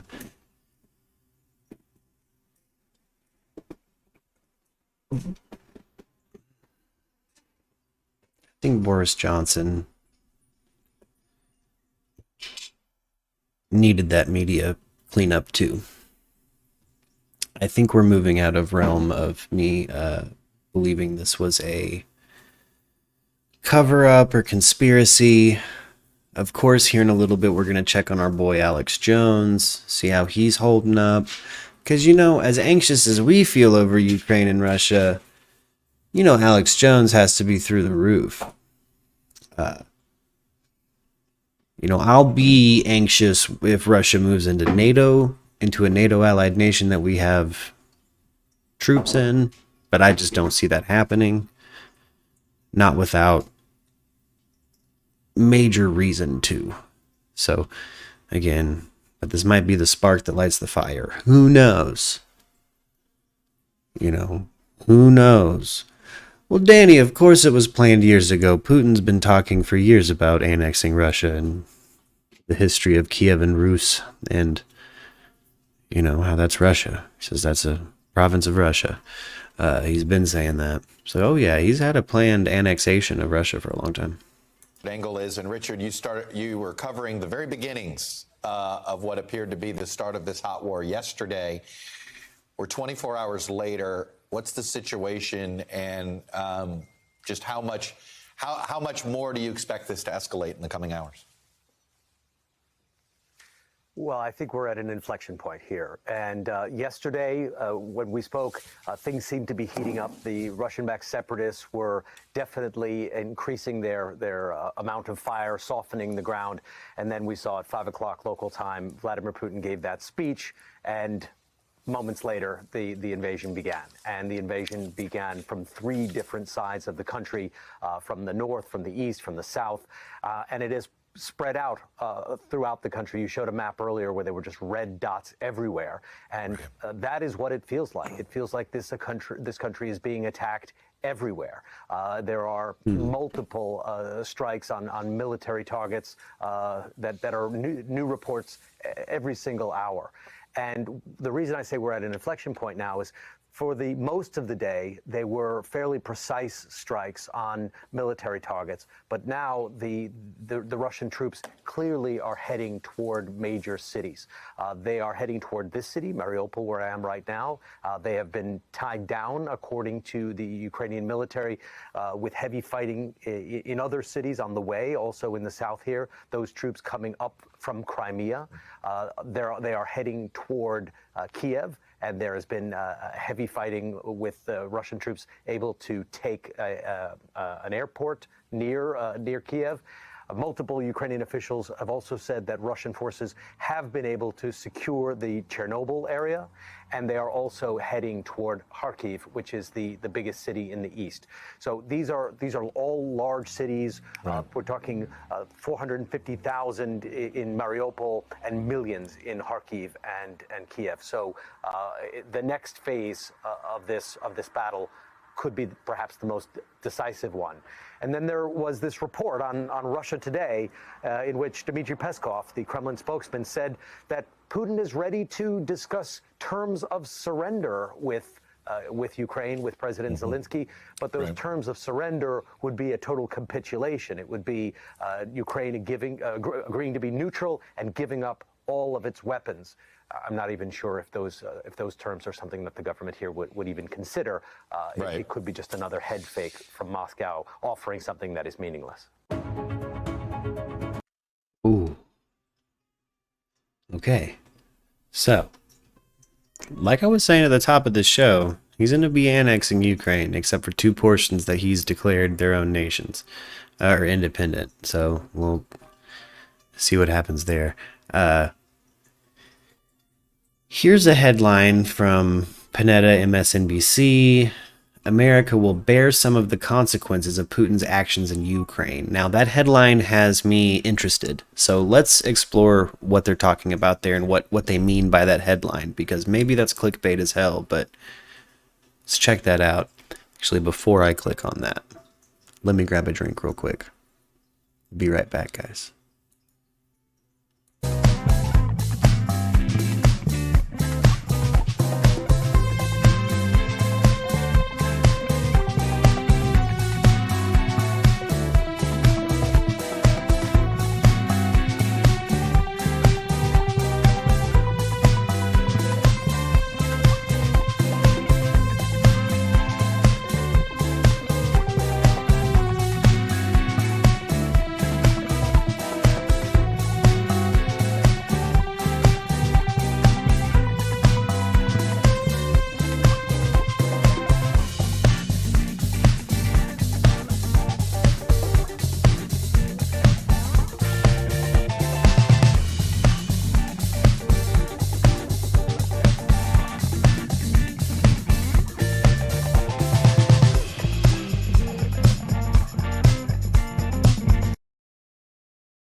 back.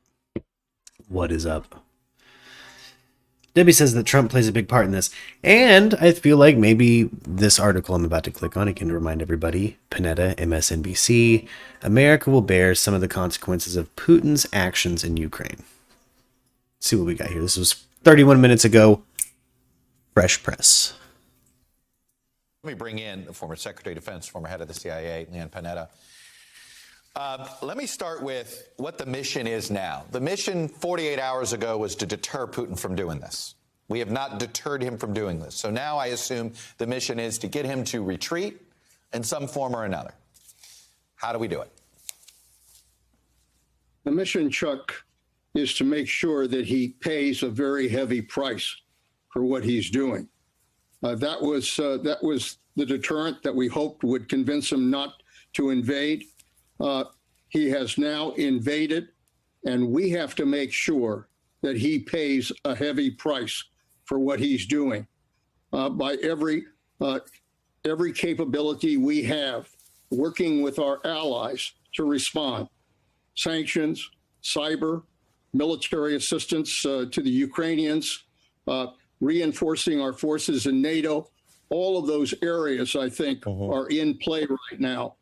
This is, Putin has taken off the gloves. We've got to do the same thing. So should our near-term goal right now be to degrade his ability to conduct this war? And if so, is that the right way to use offensive cyber weapons? I think the goal right now is to further isolate him and isolate Russia and make clear that Russia is going to pay a price. And that's why it's important to implement these sanctions on exports. I would go ahead and put the SWIFT system, get him off of the SWIFT financial system. I think right now we have to make very clear that Russia is going to become isolated from the global world because of what Putin is doing with this invasion. He's got to feel it back in Russia. Danny Drew, under the circumstances you just laid out in the text chat, I would vote Putin would probably win that, only because I feel like Biden, it'd probably be hard to keep a mouth guard in if you also have dentures in. That's the key.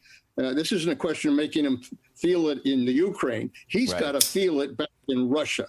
And if he does, that is probably the best hope that he wakes up and understands what a terrible mistake he's made. In a few minutes, the president's going to tell us what he's going to do, tell us what potential options there.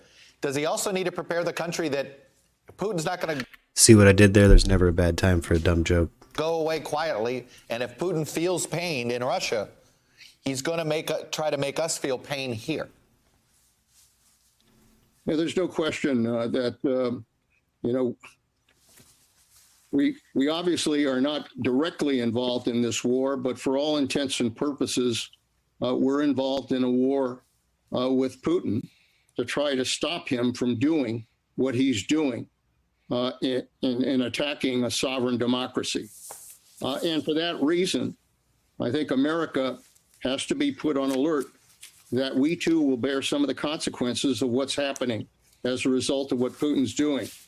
And that the United States is strong enough, and I think the American people are strong enough to understand that we may have to bear that sacrifice in order to make sure that the world is safe from people like Putin.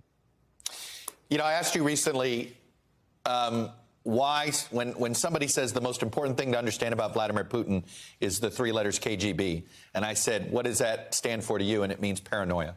It means he's paranoid. I don't know if you heard our report from Keir Simmons in Moscow.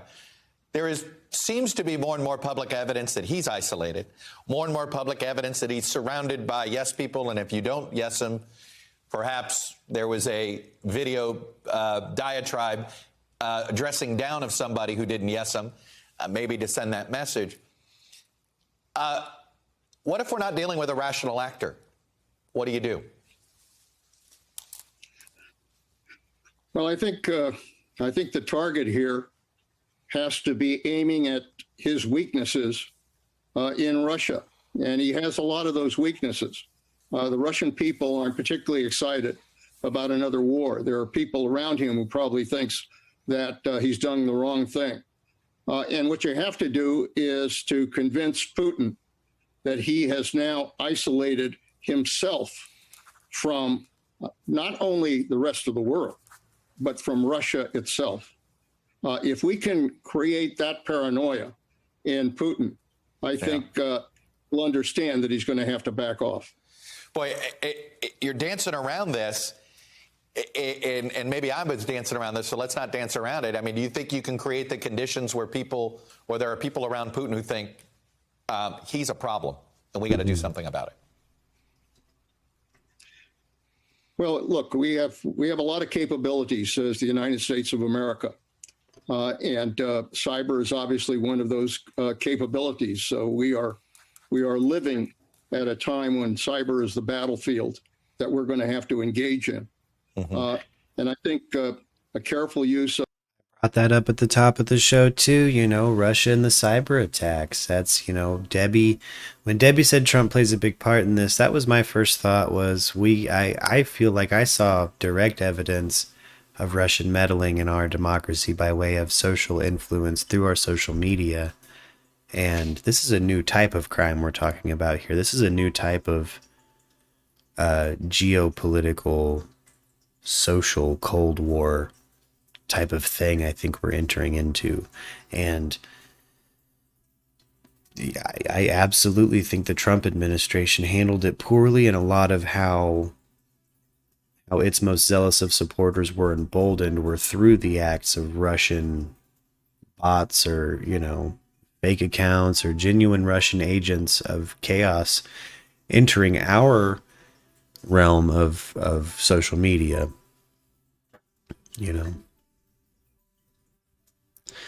Danny says the only way to unite this world is to be attacked by another world.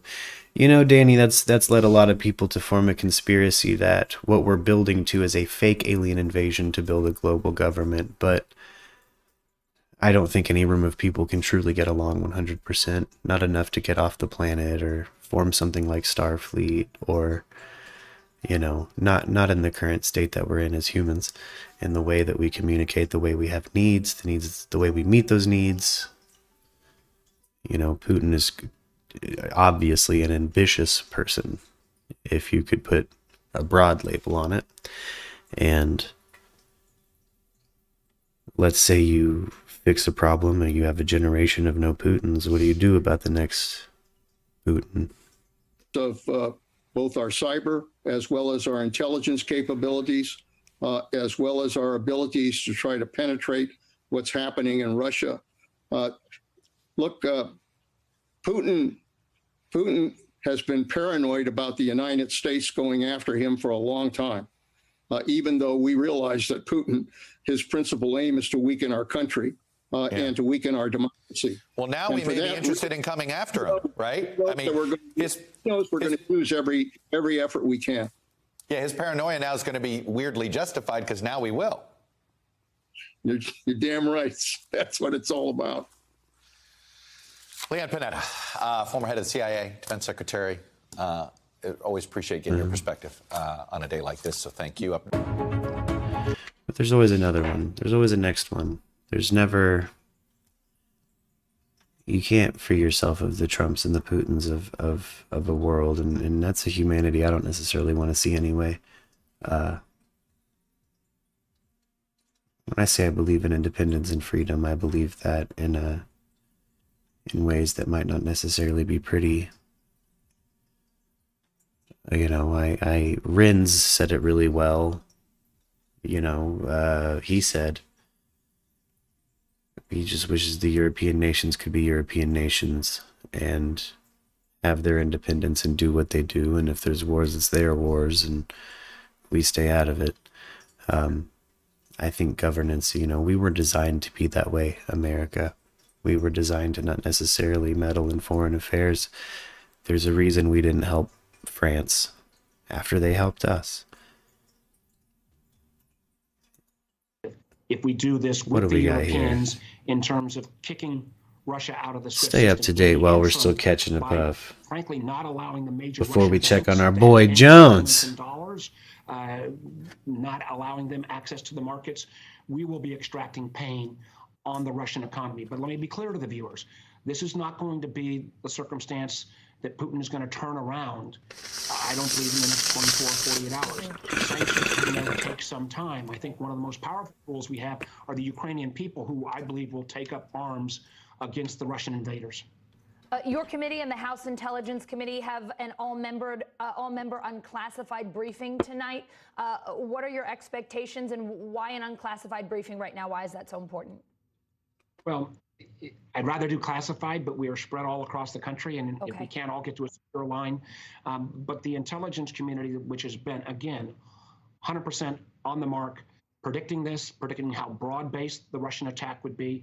I want to hear, there's an earlier call that I know, more the State Department and other folks will brief on, but I think our intelligence community, working with the folks like the Brits and others, have predicted this. And frankly, by predicting some of the Russian actions before they took place, 3 weeks ago, Russia almost going to launch a coup. We predicted the British Those helicopters and that smoke is a frightening image.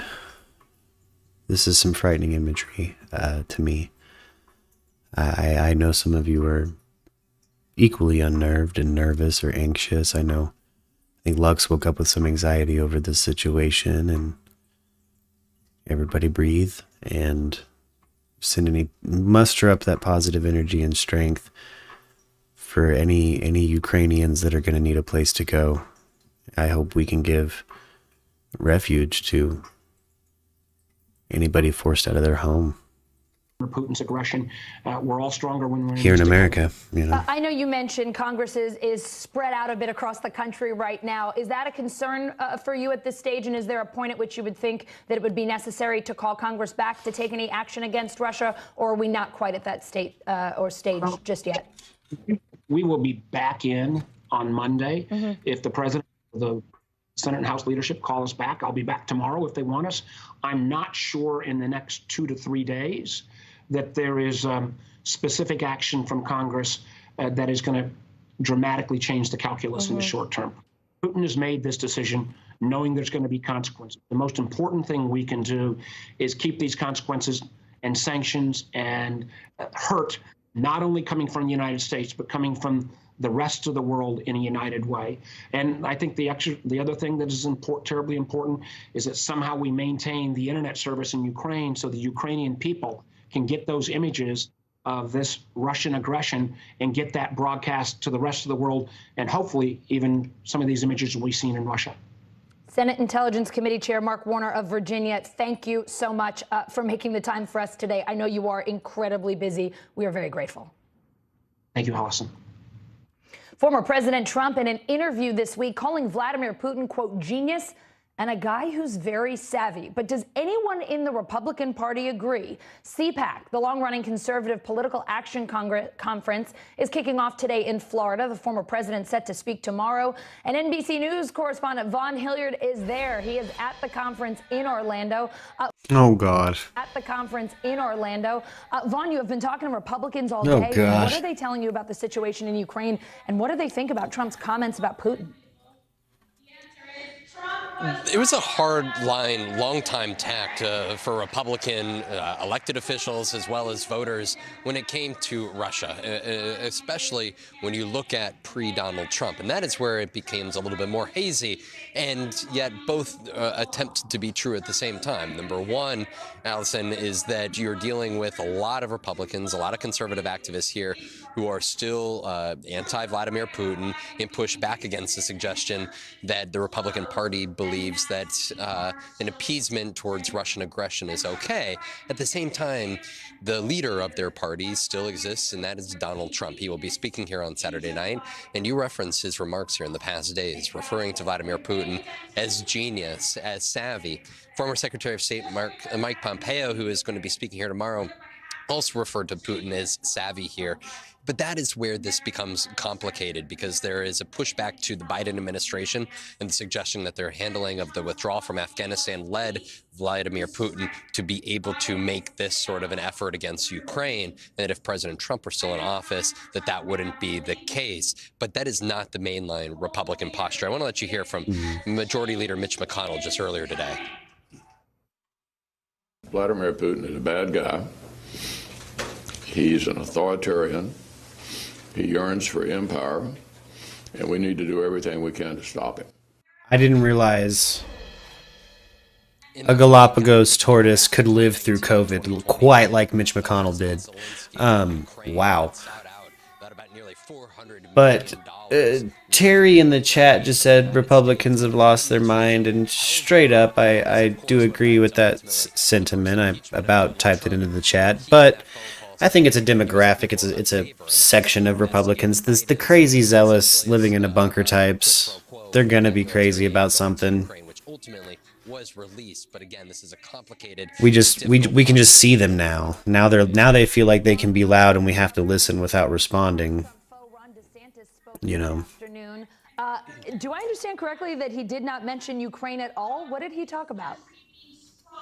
He already is, In fact, Danny. he was speaking, you're right, he was speaking at the exact same time that President Biden was addressing the nation and reporters, and yet the Florida governor, Ron DeSantis, who a lot of think could potentially be the heir to this Republican Party of Donald Trump, he did not mention a single time Ukraine or Russia, its military aggression and its invasion, which was just began overnight leading up here to CBAC. But that is not what we expect later today from the likes of Senator Josh Hawley, Senator Ted Cruz, who are both expected to speak here later this evening. Senator Rubio is also going to be speaking tomorrow at CPAC. But again, those guys fit much more of the mold of the old Republican Party guard, if you will, in which there has been a much more historical hardline tact toward Russia, and we expect to hear more of that sentiment from the likes of Hawley, Cruz, and Rubio over the next 24 hours, Allison. All right, Vaughn Hilliard at CPAC in Orlando, Florida. Thank you so much.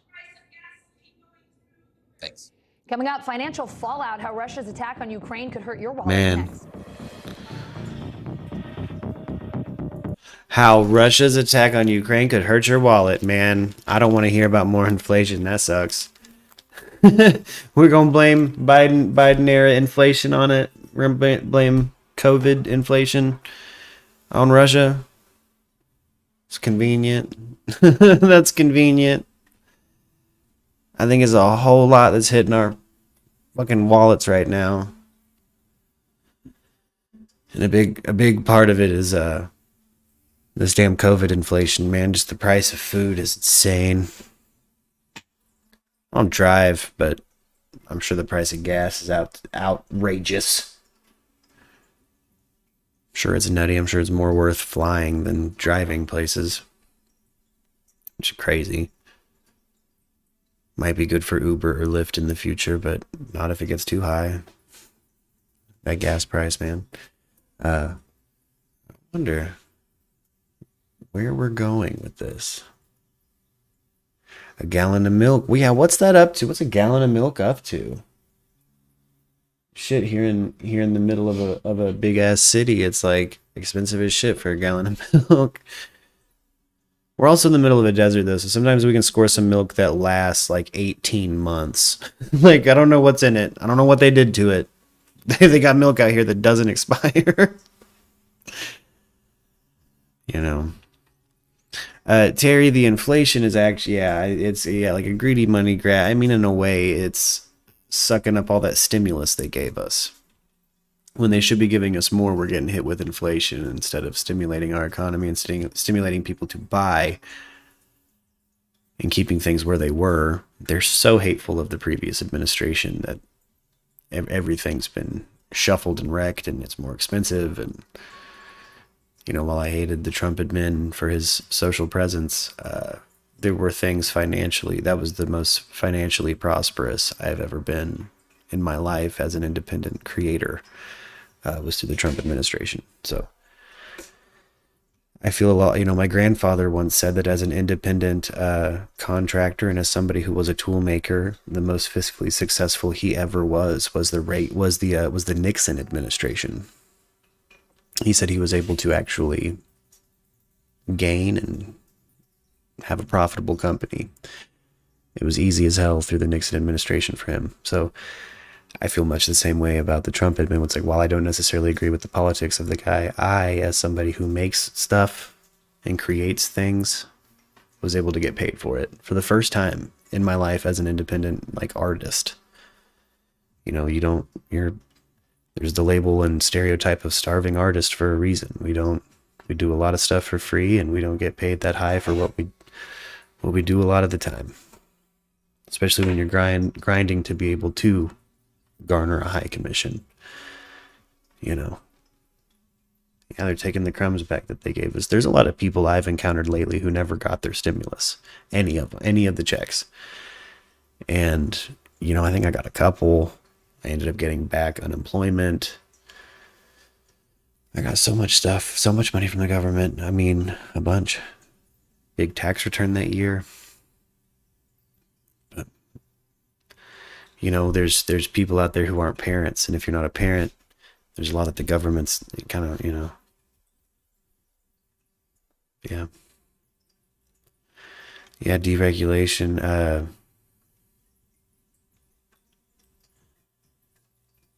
Well, no, specifically I was able to make more money as an independent creator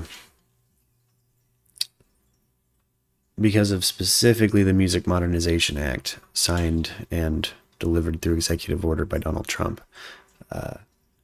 That day, I started getting my AdSense for my music, where it used to be absorbed by this company, the Harry Fox agency, HFA. HFA used to, you know, if you're not somebody who's like Taylor Swift and making big checks, they just keep it, and there was a legal loophole where they didn't even have to give you a receipt. So I wasn't even getting analytics on what I was selling. I didn't even know how successful some music projects were fiscally, because they just kept the money, you know. And, you know, I don't care if it's a 12-cent or a $12 royalty check. I want it. And I've gotten both, by the way. I've had, you know, when I first started getting paid for music, it was like one kind of check, and now it's a whole different kind, you know. Now it's gone from like 12 cents to $12, and it's supposed to be that way. It's supposed to be this way. This builds incentive for growth and the funding to do so. A lot of the marketing for my music comes directly from the money made from the music. It becomes its own self-feeding thing. So Merc, the musical back end, is almost a robot. It's almost his own organism because of that structure. And now I have a whole new tax form. It feels like they're constantly trying to take things away from my creative projects. And it's like, dude, just fucking pay me. Pay me my AdSense. Down about 800 points. That's where it traded throughout the course of the day until Biden spoke and thought that the president healed the situation. But the fact that the administration, NATO, and its allies are actually doing something with these sanctions, that may have provided a little bit of a relief rally. But the market has been on this downbeat for the last several days. The invasion, news of the invasion last night, obviously exacerbating things in European markets and in Asian markets. But the turnaround in just the last hour of trading was absolutely stunning. About a 900-point turnaround. We haven't seen that maybe since the spring of 2020, Allison. So incredible sentiment shift. Yeah, really something else. Let's talk about oil prices, too. I know a lot of people have been concerned about this. We saw Brent crude, WTI, both above $100 today. Could you just explain to people what that's all about? Because I think they hear these things and then they hear that these are April futures and they're thinking, okay, why do I care? Like, how does this affect me? Why is oil over $100 a problem for the average person? Yeah, well, oil over $100 usually translates to higher prices at the pump. Usually it takes 2 weeks for higher crude oil prices to make its way to our gas pump. But because this situation is so intense and the timelines are compressed, we're already feeling higher gas prices day by day. So that's why you need to care. But it's not just gasoline. It's home heating oil. It's liquefied natural gas. It's basically everything you need to transport commodities, and that is oil. So when you see oil spike, even though we don't buy oil directly from Russia, it's 10% of global production. If that goes offline, it eventually makes its way through the system to the prices that we end up paying for all the fuel components that we need to live our daily lives. And don't forget, they call Russia and Ukraine the breadbasket of the world. A lot of wheat, a lot of grain and corn coming out of that area. Again, we don't buy it directly. I thought he said weed for a minute as I took the head. I was like, oh, I got weed coming out of there? Down the line, and we're already suffering from high inflation. Got Ukrainian Just weed? adding to the mix. Yeah, even if it's not directly more expensive for us immediately, we'll feel those effects as they swing around the globe. Caleb, I want to ask you about something that we've been talking a whole lot about today that maybe some people who are watching haven't heard of before, and that's the SWIFT payment system. A lot of talk that it's time to kick Russia off of it. Can you just kind of, as simply as you can, explain to our viewers what it is and why it's such a hot topic of conversation today? Yeah, it's an electronic transmission of payment systems that many of the world's biggest banks use. So when one bank transfers money to another bank, it uses SWIFT. When you put money in your bank here in whichever bank you use and it goes into the system, you're using the SWIFT system. Russia is a member of the SWIFT system. It only processes about 1%. It only accounts for about 1% of that system. But if you cut Russia off of SWIFT, then you hinder its ability to do financial transactions with banks around the world. And that's one of the sanctions that President Biden and NATO and its allies were hoping as a threat would thwart Russia from continuing these aggressions against Ukraine. So it hasn't happened yet. And in the press conference, the president was asked about the SWIFT banking system, why they didn't decide to do that. He said it's a much bigger decision than just the U.S. and its allies. It affects the entire global banking system. So for now, Russia still operates on SWIFT, but that could be one of the levers they pull if the aggressions continue. Caleb, one more question I have for you before you go. We all know that the Fed is set to raise interest rates in just under 3 weeks. Some people wondering if this raises the geopolitical risk too high and the Fed might reconsider. It sure doesn't sound that way, but what's your take? How could this affect interest rate hikes in the month of March?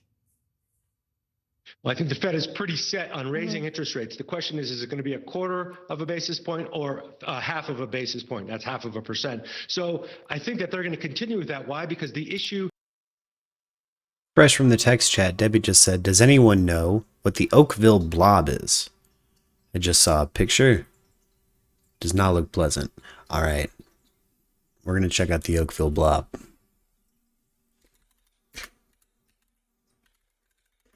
And see what the hell it is. Blob disease. Oh, it was on Unsolved Mystery. Oh.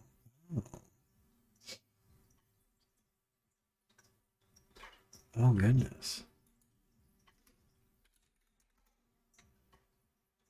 Oh, that's it. You know, in America, sometimes we just get some crazy globular rain. I have no clue what it is. I think I've heard a couple scientific explanations, but, you know, yeah. It was on Unsolved Mysteries. That's right. I forget about that. That was back in the day. Some people said they suffered bad, like, poor health effects, or they got what felt like a flu afterward. And I've always wondered if maybe, like, it ties into some kind of chemtrail experimentation or something like that. Like, my conspiracy brain goes pretty hammer when I think about stories like the Oakville blob, or when I re-encounter something like that. And I remember the Unsolved Mysteries from the 90s. I rewatch Unsolved Mysteries a lot, like the original Robert Stack one. And they covered the Oakville blob. Blobs. It rained blobs. It rained little pieces of booger. And everybody got sick. So, yeah, sometimes in America, the sky just sneezes on you. Just sneezes the flu right on you. Have you seen Fatberg in London? I have seen the Fatberg. Yeah. So are you talking about the congealed fat in the sewer? Yeah, there's a bunch of different infrastructures that have to deal with blobby things underground. Again, in Oakville, sometimes it rains blobs. It's fascinating. Interesting story. Thank you for that, Debbie. That was that. I love going down, you know, that particular rabbit hole. All right, it's that time. Since we're talking about conspiracies, you know, I used to be a big believer in the chemtrail thing. And the person I would turn to when I wanted some chemtrail news was our boy Alex Jones. So let's check out our mans. Let's see what Jones has going on. He's already trying to hawk us some Winter Sun Plus. I have no clue what the hell that is. Where the hell is your live stream, bruh? There it is. What you got? Today, each of you should stay calm. Stay at home if you can. We are working. The Army is working. The whole sector of defense and security is working. No panic. We are strong. We are ready for everything. We will win over everybody because we are Ukraine. We can't play that, Jones. Cop. Copyright strikes. Let's get this live stream back. Good God. So it's kind of like everything else right now. It's like, hey, It's Owen Schroyer in the war room. you say that's ridiculous. Alex Jones was too stressed to be there, so they got Owen Schroyer here, probably being socially deaf about gender. COVID news, some cultural news. Yeah, I got some shocking news out of California, a criminal stack. But obviously the big news today is what's going on in Ukraine. So let me just try to be as eloquent with this as possible. Oh, it's going to be tough for Owen. I had people reaching out today saying, hey, you said Russia wouldn't invade Ukraine. You were wrong. You're right. I was wrong. Indeed. I didn't expect a full-scale invasion from Putin and Russia. I was wrong. I was too. I was wrong too. Claim to know everything. I do claim to know everything, and I was wrong. Still are U.S. forces in the area that haven't really been sent out to duty, if you will. Nobody really knows about. I know that, well, let's just stop it right there. Here's the trap that I have to be careful not to fall into, and we all have to be careful not to fall into. Oh, what is that trap, So, Owen? yeah, I was wrong about the invasion because we've been lied to so much by our media What? and by our politicians. He can't fall back on my excuse, bro. Instinctual response. Not when you're Alex Jones's boy. Says something, or whenever the mainstream news, the likes of CNN or MSNBC or ABC News says something, I tend to believe the exact opposite. I tend to think It's that because of whatever his they're saying, bias. The exact opposite is most likely the truth. Yeah. And you know what? 99% of the time, that's probably going to be the case. Yeah, not in this one. But I was wrong. They were right. Vladimir Putin invaded Ukraine. There's no denying that. And it seems to be getting worse. I mean, technically, I left the stream on the fence on what was going to happen, but we know the media lies. I'll take that as wrong. We know there's false flags that could be going on. We know that they use propaganda with images and video clips. So I don't think we can really truly analyze what's going on in Ukraine right now because it's impossible to know all the facts. What? Yeah. Well, I mean, unless you're there, yeah. Seeing that There's some shit. things we can know, there's some things we can't know, but Yeah, we have to kind of guess. But I covered true crime and manhunts all of, like, so that, you know. Or America's response. Just have to guess. I don't want to hear a damn thing about Guesstimate. Ukraine's borders from our White House and our media until we do something about our southern border being wide open. Oh, with God. fentanyls There and he drugs goes. And everything else flowing in. Here he goes. Where now fentanyl is the #1 cause of death in middle-aged men. So I don't want to hear this crap about Ukraine's sovereignty and Ukraine's borders, and they deserve to have a border. I deserve to have a border. The United States deserves to have a border, and we deserve to have a White House and all of our political parties. Yo, homie. The fentanyl's getting here on planes. They want to fight for Ukraine's. The wall has nothing. A wall would not fucking help. Wag the dog. Here's the tail wagging the dog. We gotta reform our intelligence agencies and our policing. And Russia invading Ukraine, Not build a wall. crossing Ukraine's border illegally is a bigger story than our southern border being wide open for decades and at least 30 million illegal immigrants in this country right now. So I don't. Yo, homie, what if, I mean, people boof fentanyl and heroin and cocaine all the time and smuggle that shit. Well, a wall's not gonna help, dude. Like, Like, you build a wall, now you're just stuck in here with those shitty police. You know what I mean? It's like, we need to reform the police. We need to reform these intelligence agencies that we have proof corroborated in building this infrastructure of smuggling into the United States. Again, you watch enough Tattered Map, will tell you all about. You ask special guests any day of the week a little bit about the history of how our own government and rogue arms of our government helped build an infrastructure of narcotics, amongst other things, smuggling into our country. So a wall ain't gonna motherfucking help, dude. Same thing of why is Ukraine the biggest story? All right, on Graph. We're on the big screen, baby. In Yemen.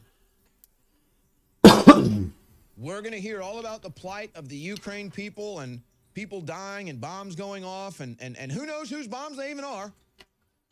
They'll blame Russia for everything. And you'll hear about the plight of the Ukrainian people, never about the Yemenis, never about the Uyghurs in China. That's all part of the plan. See? Chinese having forced labor camps, slave labor, genocide, that's all part of the plan. That's good to go. Yemenis, genocide with the starvation and the slaughter and the bombings all the time and the ongoing war for decades. That's all part of the plan. That's all good. You don't need to know about that. The Chinese are monsters. Oh boy. Stop the presses. Biggest story on the planet now. Yeah. And the truth is, it's not the biggest story on the planet because of human rights abuses. It's not the biggest story on the planet because people are dying or there's a war imminent. Tell us why it's the most. Tell us, Owen Schroyer. That's why it was the biggest story. You'd be hearing about Yemen. You'd be hearing about China. You're not. It's the biggest story because the corporate world government needs control over Ukraine. And so they really have to build this up against Russia, that it's in your best interest to protect Ukraine against Russia, not in your best interest to protect your own southern border, not in your best interest to protect your own southern border, not in your best interest to care about Yemen, not in your best interest to care about China or any other of the human rights abuses around the world. I mean, just look at all the COVID stuff. And which brings me to my next point. I don't want to hear about Putin being an oppressive dictator unless we're going to talk about Trudeau being an oppressive dictator first. So it's the same thing. Why first? Anybody telling you how bad Putin is, anybody telling you that Putin is the bad guy, he's an oppressive dictator, he needs to be handled with, that doesn't talk about Trudeau and doesn't have a problem with what Trudeau is doing in Canada, is a phony and a fraud. And what is this? What is this weird thing now where I'm confused? Is communism good or bad? I don't want to hear about Russian communism being a bad thing until the left quits promoting it and we deal with the communists in our own country. Word. Word. He loves to sprinkle radicalism in with some things that are kind of truths, but you know, when your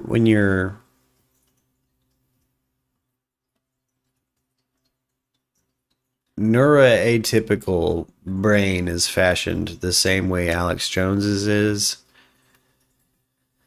you're going to do stuff like that and say things like he's saying. Now, he kind of had some points that I don't necessarily disagree with. Again, like, you know, I think there's some major human rights issues happening in Mexico, and I don't think we should build a border. I think we should send aid, actual aid, not people there to help build smuggling or empower cartels or empower a guerrilla faction to commit a coup on the government because it's potentially affiliated with communists, something you see happen in Latin nations,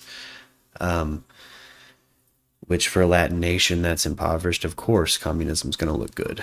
Of course it is. I mean, anybody providing aid is going to look good. So we do a little bit of what he's talking about, but I don't necessarily believe in a corporate world, secret world government. Now, not all working together. I don't think any room full of people that greedy are going to work together. Not people at the top of a massive company, a massive corporate structure. Your big money people, they want all the money. They want it all. I don't think they're going to be. And you know, if you want proof of my ideology, when it comes to like there being no actual coordinated cabal behind our corporate structures, just look at America and the spice must flow type of diplomacy, if you will, excuse me. We have this like the spice must flow type of diplomacy where it's like, we're not going to talk about China, we're not going to talk about Mexico because we have things going on and the spice must flow. We got to keep things going. We don't got time for a world war because Coke has to be on the shelves. You know what I'm saying? Like, because Kanye's got a new line coming out and it's manufactured in China. And half of the people in the room of this corporate global cabal would be invested in that and the other half wouldn't be.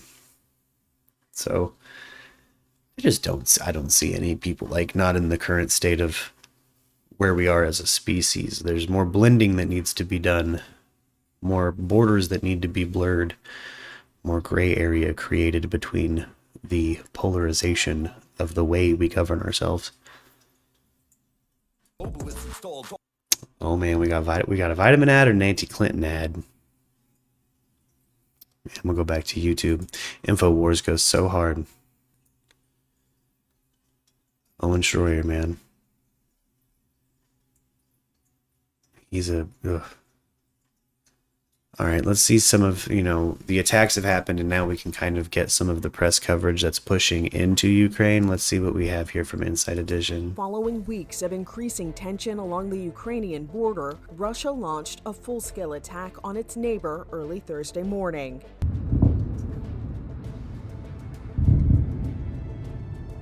Word graph. Russian President Vladimir Putin announced the military operations, saying that the goals included the demilitarization of Ukraine. Putin said interference from other countries would lead to, quote, consequences that you have never experienced in your history.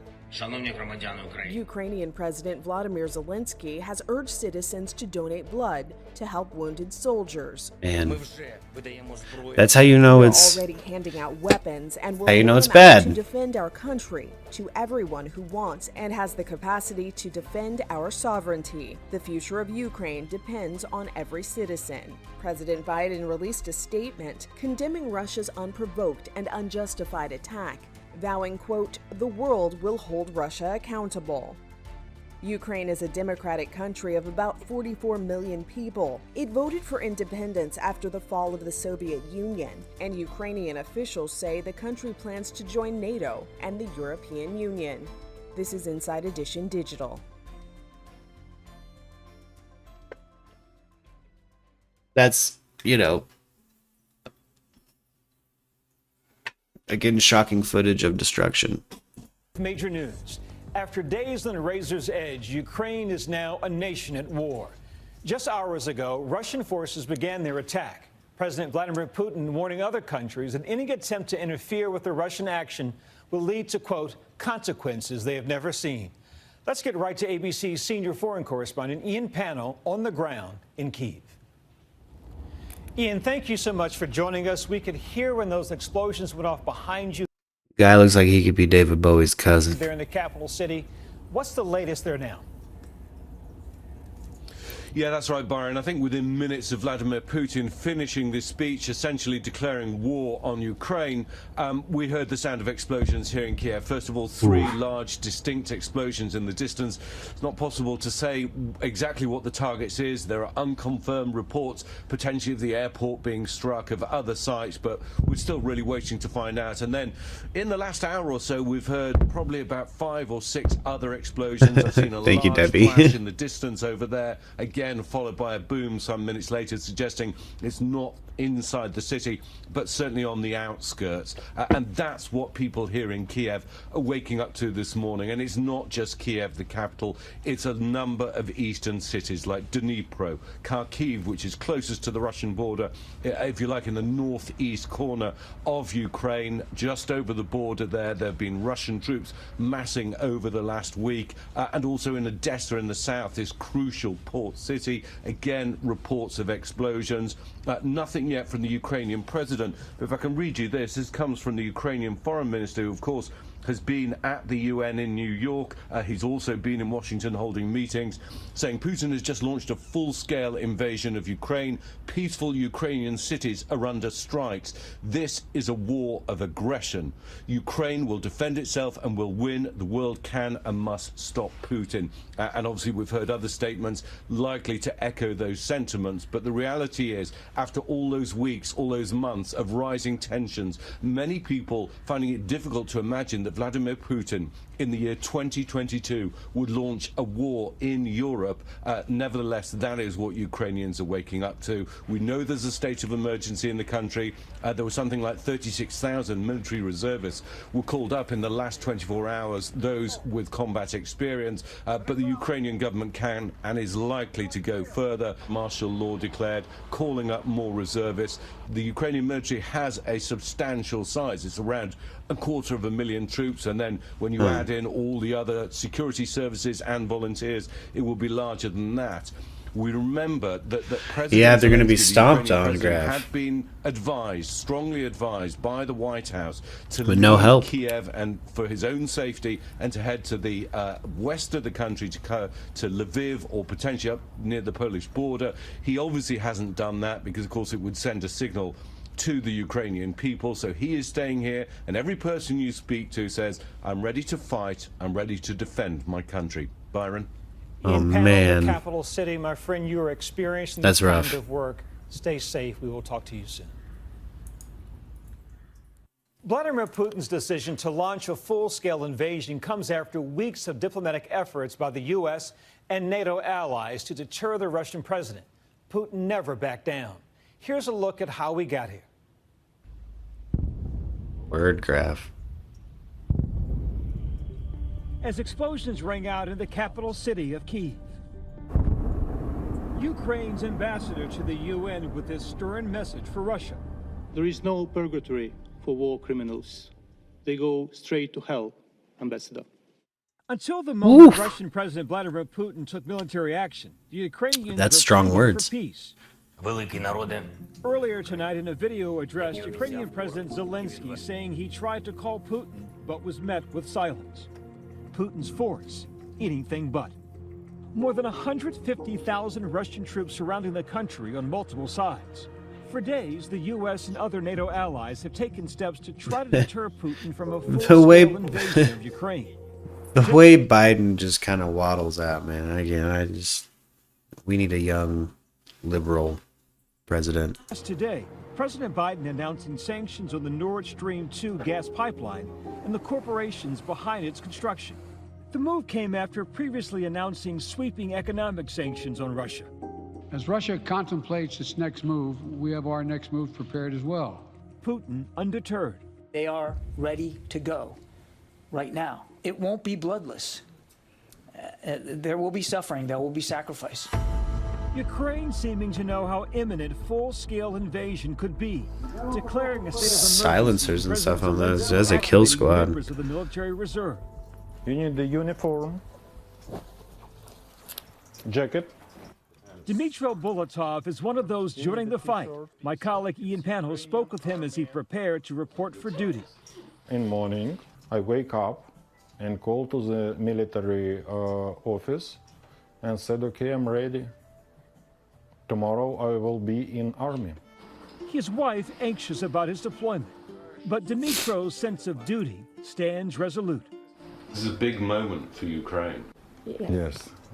This most important and historical moment. That's why we Ukrainians are ready to war. Damn. From our independence, for our families, for our future. To get further context and perspective, here's ABC's chief global affairs correspondent, Martha Raditz, in western Ukraine. Martha Raditz from Lviv. There was a moment about 24 hours ago where All right. the administration thought Vladimir Putin could be deterred, but that moment passed. The administration has been predicting this invasion for weeks and weeks and laid out all the intelligence. They said they hoped they were wrong, but they are clearly right tonight. The invasion started exactly as the way they predicted, with cyber attacks, with electronic warfare, and then we saw those blasts around Kyiv. But several hours before this attack began, I got a message from a senior Pentagon official who said, "You are likely in the last few hours of peace on the European continent for a long time to come," adding, "Be careful." A very sobering message, but captures exactly what we are facing here in Ukraine, on the European continent, the most dangerous time, as they've said over and over at the Pentagon, since World War II. I am told by a senior U.S. official that Vladimir Putin is increasingly erratic, but he could not be deterred, that several of his senior aides were concerned about what he was doing, but he would not hear it. So this is something we are going to be watching day after day, but something that could be here, could last months and months and months. Our thanks to Martha. What happens next, and what is America's role? Joining me now, former Deputy Assistant Secretary of State and retired Marine Corps Colonel Steve Ganyard, and Elizabeth Newman, a former Homeland Security official. So, Steve, I'll start with you, if I may. Explosions have been heard in eastern Ukraine, but also outside of Kyiv. Is this the worst-case scenario? We'll have to wait till the sun comes up, Byron. We're hearing all sorts of reports from around the country, different cities being hit. We know that Kyiv, that the airport is under attack, and there's a fight going on right now with Russian special forces. So it's going to take the sun coming up and some time to figure out what's going on the ground, but it sure seems like the whole country is essentially under attack. Elizabeth, bringing you into the conversation, several Ukrainian government and bank websites fell victim to cyber attacks today, likely launched by Russia. What's the greater goal for Russia, to disrupt the country instill fear? The cyber attacks are just one more element of the battle plan to bring chaos and cause confusion. The nature of the initial attacks were DDoS attacks. They weren't that sophisticated, not that big of a deal, but later this afternoon we learned that they had launched a malware attack, which basically renders the computers inoperable depending on which computers they target. That could be rather disruptive to command and control, and I expect... You know, let's take a quick break from that rather juicy news. Just put on some chill music of my own. Just hang out for a little bit.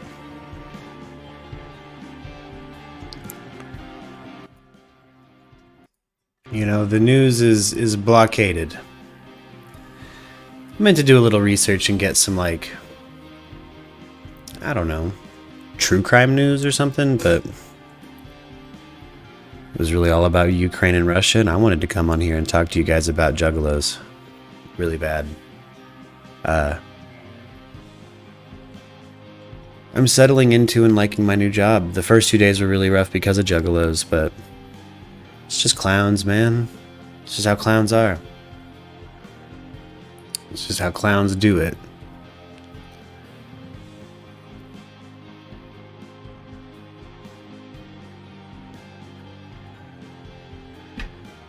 Tell me in the chat.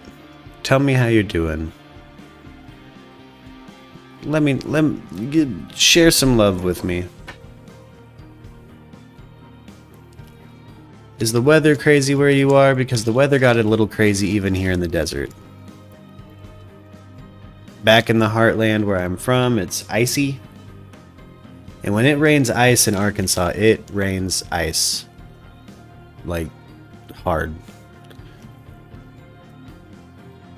So, shout out Justin. I think he wasn't able to actually make it home from work. Is that right, brother? I'm not sure if he's with us on mic or not.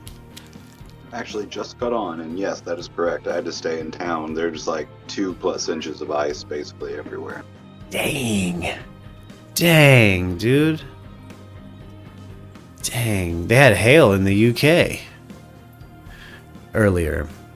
I think the main roads are probably a little better now, but to get to the main roads, it's not even worth it. Gotcha. It's a biznatch, huh? Yeah, Ugh. Man. I wished all my friends lived out here so they could have helped me with the Juggalo event. Don't wish that on me. I do. Think about everyone I love. I'm like, oh, they would have been great company while tackling Lake Faygo. Oh, that picture. Oh. Dude, I can't imagine what that place smelled like. What I didn't get a picture of was like the oatmeal like mound that was left afterward. Like once we got all the fluid out of Lake Faygo, there was this like a Juggalo mush, like it was confetti and glitter and just like the tops of Faygo bottles, like it was the bottom of Lake Faygo. It was bad.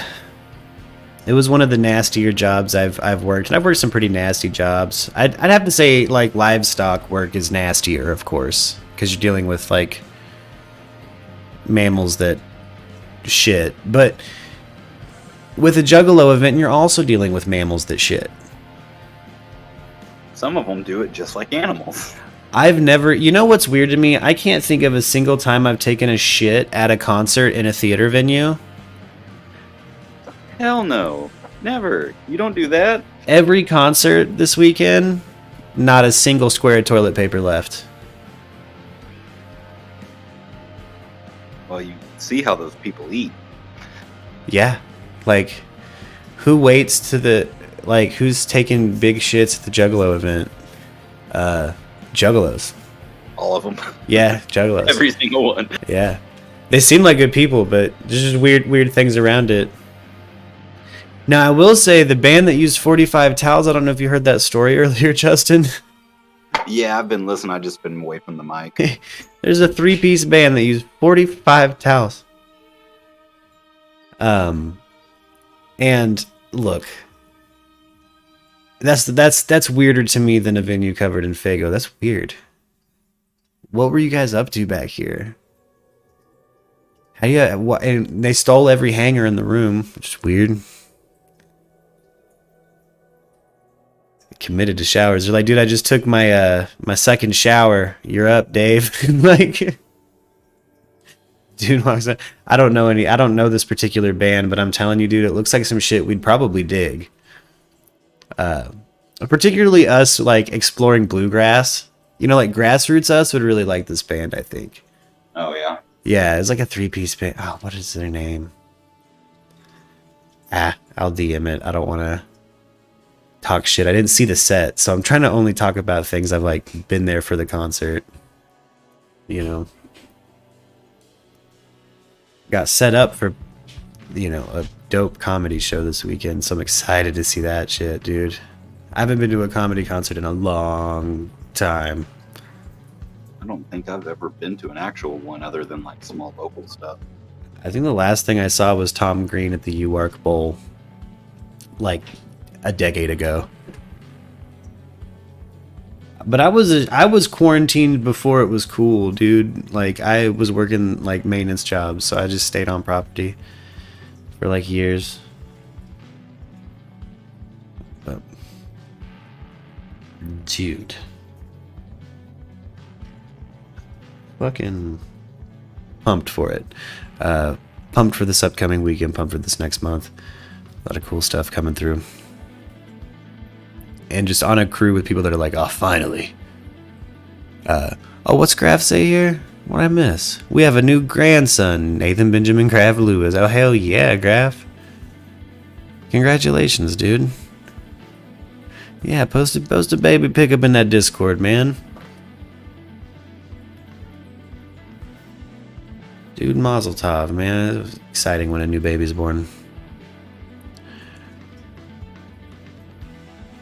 What's that baby's astrology sign? Born now.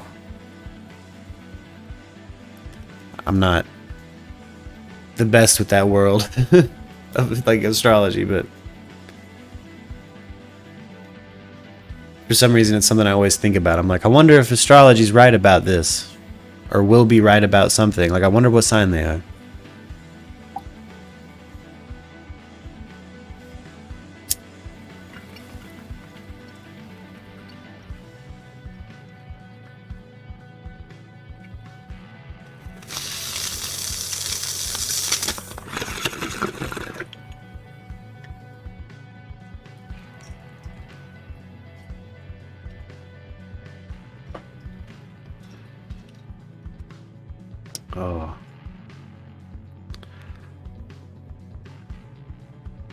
Let's see. Yeah, I got a few of my tracks on right now, don't I? Okay, good. Been so done with copyright strikes, so all the music's gonna be shit I played. Me or special guest. Stuff that hasn't been already, like, monetized or aggregated. If you guys go to the Merc Radio website, link in description on anything, go to that music section. You can find me on Spotify, iTunes. Anywhere where music happens, man. And I'm scheming up the next Merc record. I've already gotten too far into the year without having a plan for the next Merc record, so I gotta have something figured out. But I want to divert from what Merc was and maybe start applying some of the sounds you hear on the stream and some of the more instrumental rock heavy things to, like, I don't know, I might start diverging from chill beats to study too. We might be amicably splitting up chill beats to study to, and I might be some straight R&B projects or something. Alright.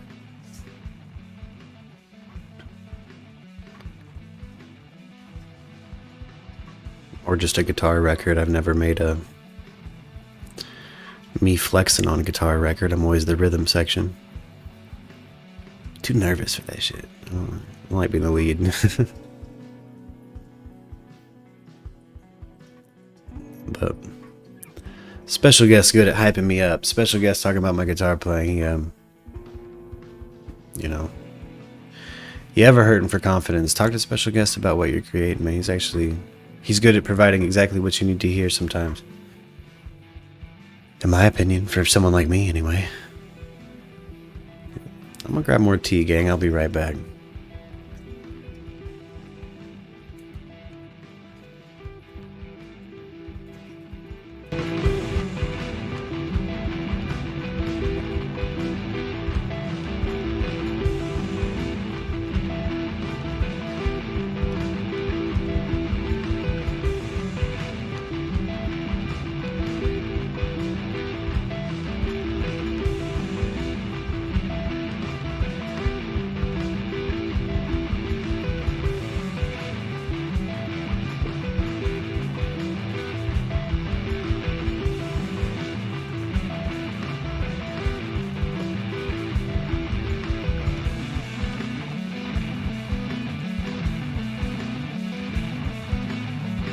Bam.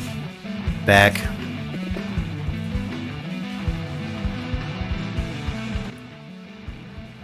But definitely gonna get back into demoing. Being back around other creative types and in a pretty cool work environment. It's I think I'm gonna make some cool music, and hopefully with some cool new friends. And you know, as scary as the Russia-Ukraine situation is, still excited about the future, and the world will keep turning. I wish I could do something personally to help out, you know? Do really anything in the realm of, I don't know, helpful anything. Feel useless a continent away when a conflict like that happens that I'm particularly passionate about. Independence, freedom, democracy. If there's a form of government as an American I'm going to simp for, be passionate about, that's it, because that's what we have, and it's the game I'm playing. And rogue factors excluded, feels like a pretty decent game to play comparatively. So Ugh. It's just so rough.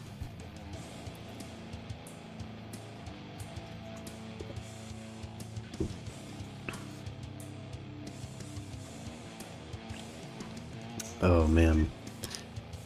Man had a lot of compliments on this instrumental EP.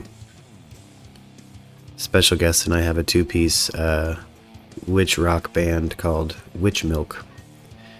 And that's a hella gross band name. I'm gonna type it in the text chat because it's gross. Let's see if the algorithm's like, no, you can't say that, dude. That's weird to say. Yeah. Legit the band name of this project. I did all the drums, special guest did all the guitar, and then we took the rhythm guitar, pitch bended it up, ran it through a bunch of effects and backwards, and that's all the leads. So all like the leads and highs and like weird ambient stuff going on is, you could literally do it all in one take. If you had a split guitar rig. Like I literally just whammy up and run it through a tape echo and run it backwards sometimes. And it's such a dope trick. Like I don't know. Quick way to throw ambience on a guitar track too. Anybody out there who's looking to maybe fill out their guitar sounds into more of a Circus Survive feel or something more spacey or out there. Or if you don't have the idea to fill like a blank space or like a space in like where there could be a lead but no one has a lead idea, it's a good little space filler idea too sometimes. Although I might start just practicing guitar playing leads over this record because Special Guest did such a good job with the riff work. Like the key changes, everything. Man's in my opinion, a riff god. And he's been listening to a lot of older death metal too, so I've been excited to see maybe where our next thing goes, because I want to start doing some drums for something heavy again, but I met a drummer guy. I want to see what he's into. Him and Special Guest would get along famously, I know it. I know it.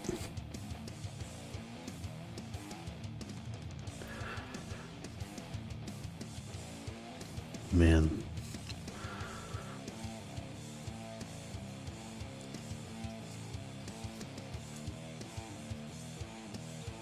Oh yeah. Click like on this account. And subscribe. But it's the Hangout, so I break the Merc character wall. Talk to you guys as a producer. Plan future content. Still planning on conquering the world with Chief. Again, the last 5 days have been pretty nutty for Lux and I, so I've been staying pretty chill when we're at home. Like,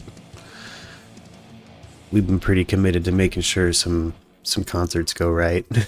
You know, so that's what's been going on.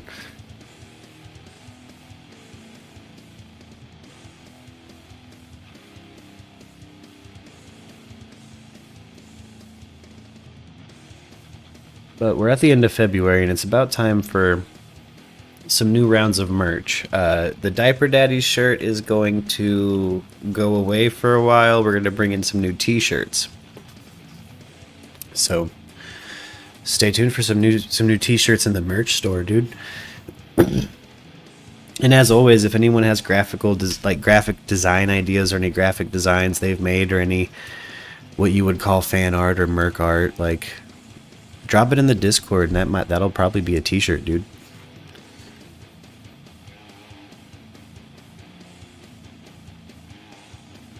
None of the art for like related to the YouTube channel or the streams is done by me. It's all Angel. We got Gardy as submitted a dope mustache and M.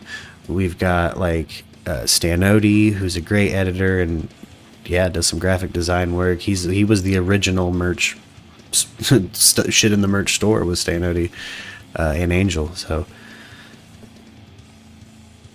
flex their art, rep your boys, man. Rep your boys. Hit up that merch store.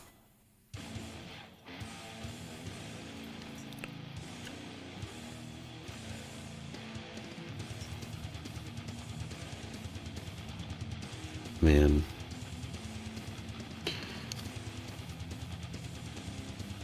I also feel like out of all of the heavier projects special guests and I have done, this one we did particularly quick, even for how quick we work.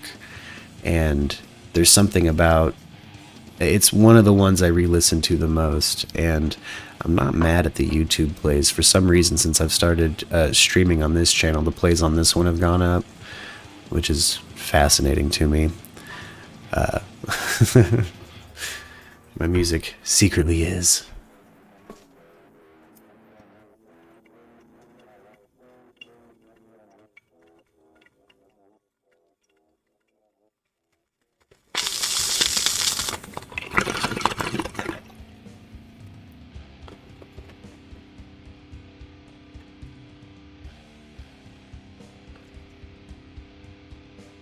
But I got a hell of a commission coming up that I'm working on for Chief, Iro on Twitch. Shout out Iro on Twitch. Everyone go follow him right now. I'm gonna make some more music for his channel. So I got specifically like a EP worth of idea. I'm going to I really just have to pull samples now. I've already got all the beats and stuff laid out, but I'm gonna plug in like things from shows that he likes and shit like that. I'm really excited to kind of polish and wrap it up. Try to get it as long as I can. But it gets... I wish there was an easier way to drop a hell of a file to a homie, because I've got like hours of file. And honestly, that would be the friendliest way to do it, so there's no copyright or potential YouTube meddling. YouTube's algorithm is like the T1, dude. It's like, it's gone full Terminator. It loves yellowing or redding videos now. But I'm still new to YouTube in this whole streaming environment, so you guys are kind of watching me tweak and polish and do things that work over time. Constantly change format. But I've really fallen in love with doing the Hangout. I haven't decided on a title for the episode today. We've mostly talked about Russia and Ukraine, because that's what's going on in the world. So what do we do? Do we clickbait? Probably not. Probably a bad idea.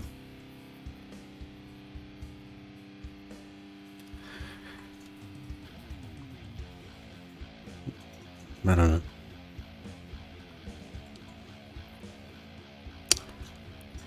Man, Justin, weird thought. You ever wonder what the Loch Ness Monster might taste like if you caught one and ate one? Like what a plesiosaur might taste like. I've never actually had reptile meat. Kinda. Well, I've had alligator. I guess it tastes kind of like alligator, right?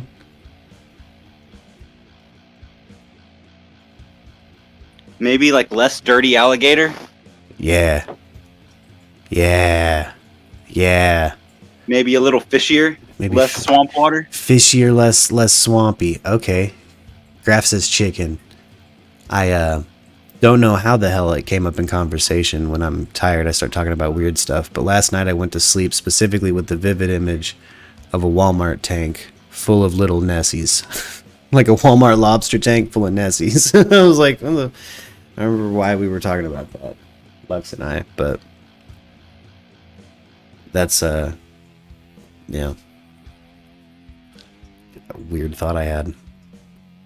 They gotta be delicious. There's gotta be a reason there's no more around, other than like extinction naturally, or like lack of resources, or like a global impact. Maybe they were delicious. You know, I know there's no evidence of us having chomped on their bones or anything, but doesn't mean to some cultures somewhere they weren't delicious. whatever the hell. I mean, that's me assuming the Loch Ness Monster is a dinosaur. What if it's some kind of, I don't know, interdimensional shared hallucination? We can only perceive it as Some people believe Aleister Crowley made it effectively. That's crazy.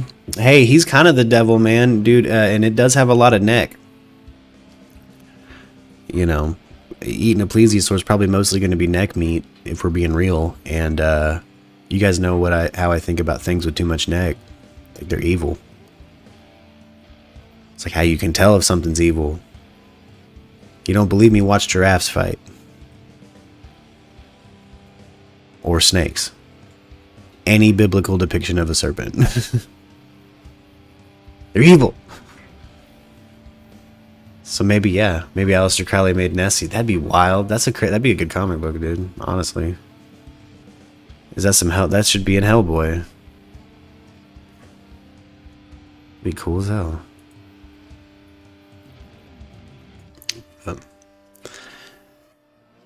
Man, Justin, I'm hella into that blade you forged.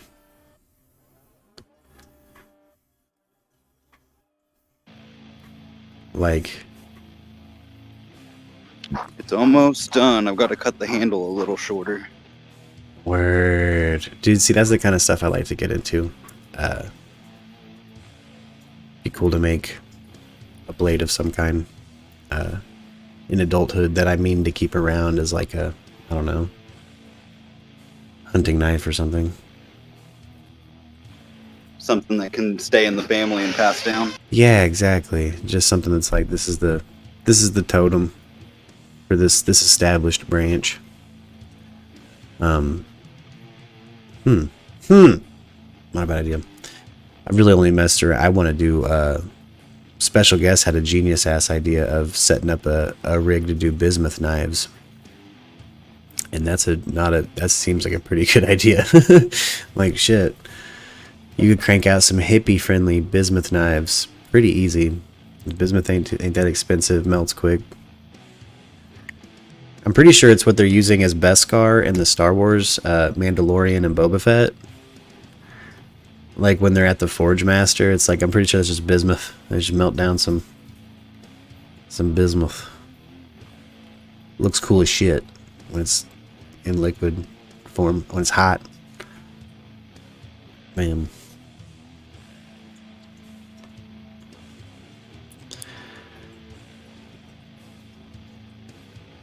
Cybergoths. Cybergoths are also juggalos. That there's crossover in that market. Justin, did you know that? I mean, I'm sure you can imagine that.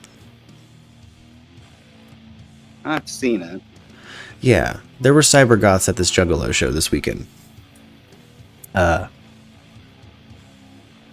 Just a whole vibe. I always feel like I'm in some kind of cheap... dancing under a bridge style cybergoth, or just goes to too many raves cybergoth? No, specifically dancing under the bridge cybergoth.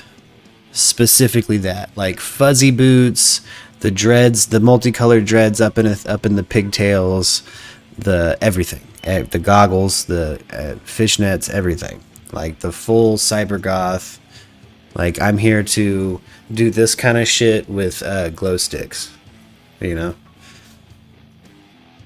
And people did seem drugged the second night, so there was something going around. There's something going around at their event. Those juggalos and juggalettes were getting high on something. Well, definitely weed. The place smelled like a blunt, but this is just concerts. It's recreationally legal here, so like, you're gonna smell like weed everywhere half the time. You can smell like 3 different strains just taking a walk, like a few blocks. It's actually really funny. it's pretty funny.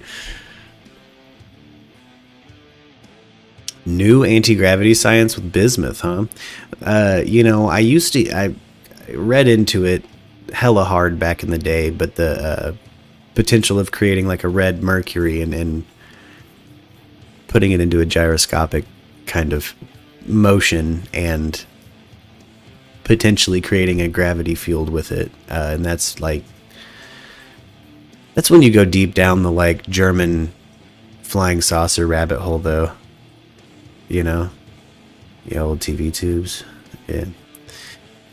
Old TV tubes are wild, dude. Busting out old TVs. Like, I used to work at a place that, like, repaired appliances functionally, and, like, had a few different TVs we've had to scrap, and when you throw them in, like, a dumpster or something, like, they explode, you know? Like, Pam! I'm like, oh, shit. I've always thought, surely I'm exposing myself to some kind of chemical doing this. Surely.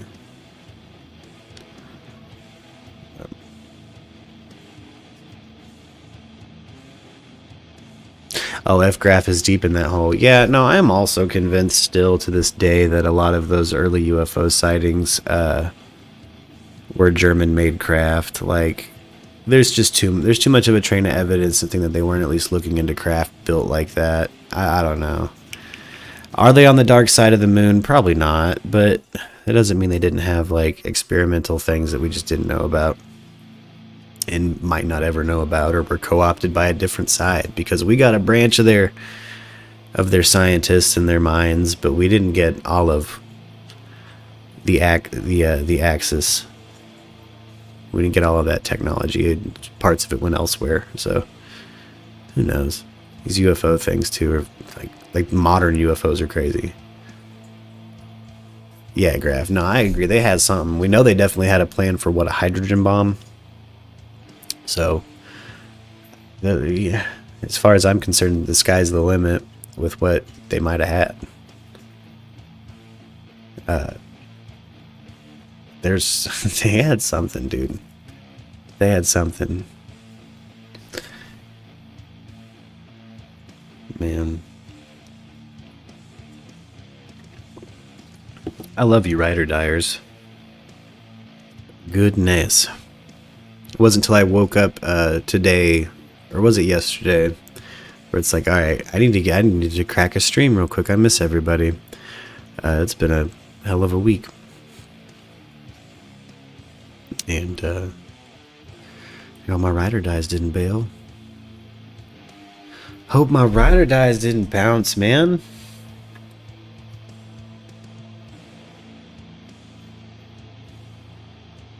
And also, what's up, Twitch? I've been getting quite a few views on Twitch, it feels like. So hopefully I get affiliate at some point on Twitch. Be nice. If any of you are watching this and you also have a Twitch account and you want to watch it in higher definition with less lag, hop over to Twitch. Say what's up.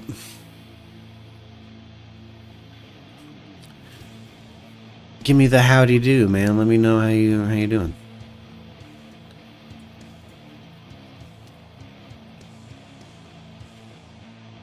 I'm gonna try to start doing some Twitch exclusive-ish, because you can get away with a lot more on Twitch.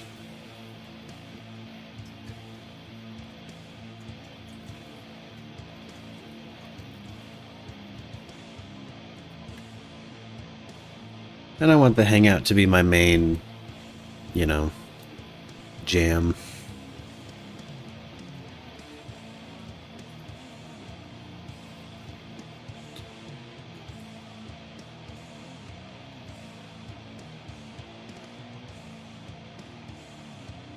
Oh. Graph loves Twitch. I'm still torn, man. I'm having a better time on Twitch than I did my first couple of goes at Twitch, but you notice I took a couple of breaks off of that platform. I'm better with YouTube. What I do is more suited to YouTube. I'm not necessarily a gamer, you know. And so I think that kind of upsets some of their community.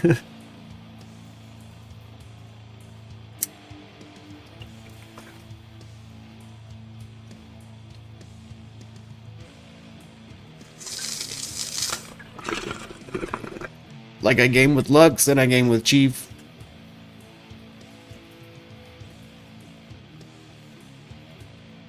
Outside of that, I don't really.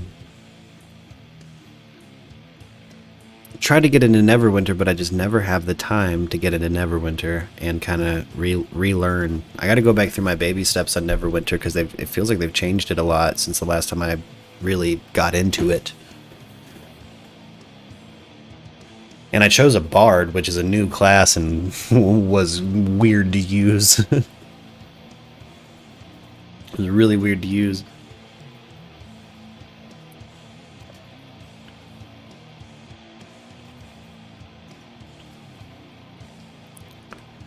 New mod and change loads more. Oh, what's that, Shadow? Oh, Deb. Oh, wait, what's up, Deb? Oh, yeah, they did change. Well, there's also just something about the gameplay of Neverwinter that feels a little different than what I remember. I remember a lot more hack and slash. So maybe I just need to make a character that's like specifically hack and slash daddy, you know? Maybe make some kind of tank or something, because I remember it being more almost visceral, even with my warlock character. But Deb, I still kind of hold on to the dream of us being able to take our Neverwinter characters into like a tabletop role-playing game, because they lay out a character sheet for you in that game, literally as a character sheet. And there's places you can print off your Neverwinter character as a character sheet. So, you know, shout out Dungeons and Dragons. I still want that night of the week where we can have a daggum role-playing game night in Discord. Have you seen the new Pokemon game? Arceus, whatever it's called? Yeah. Something like that. Yeah.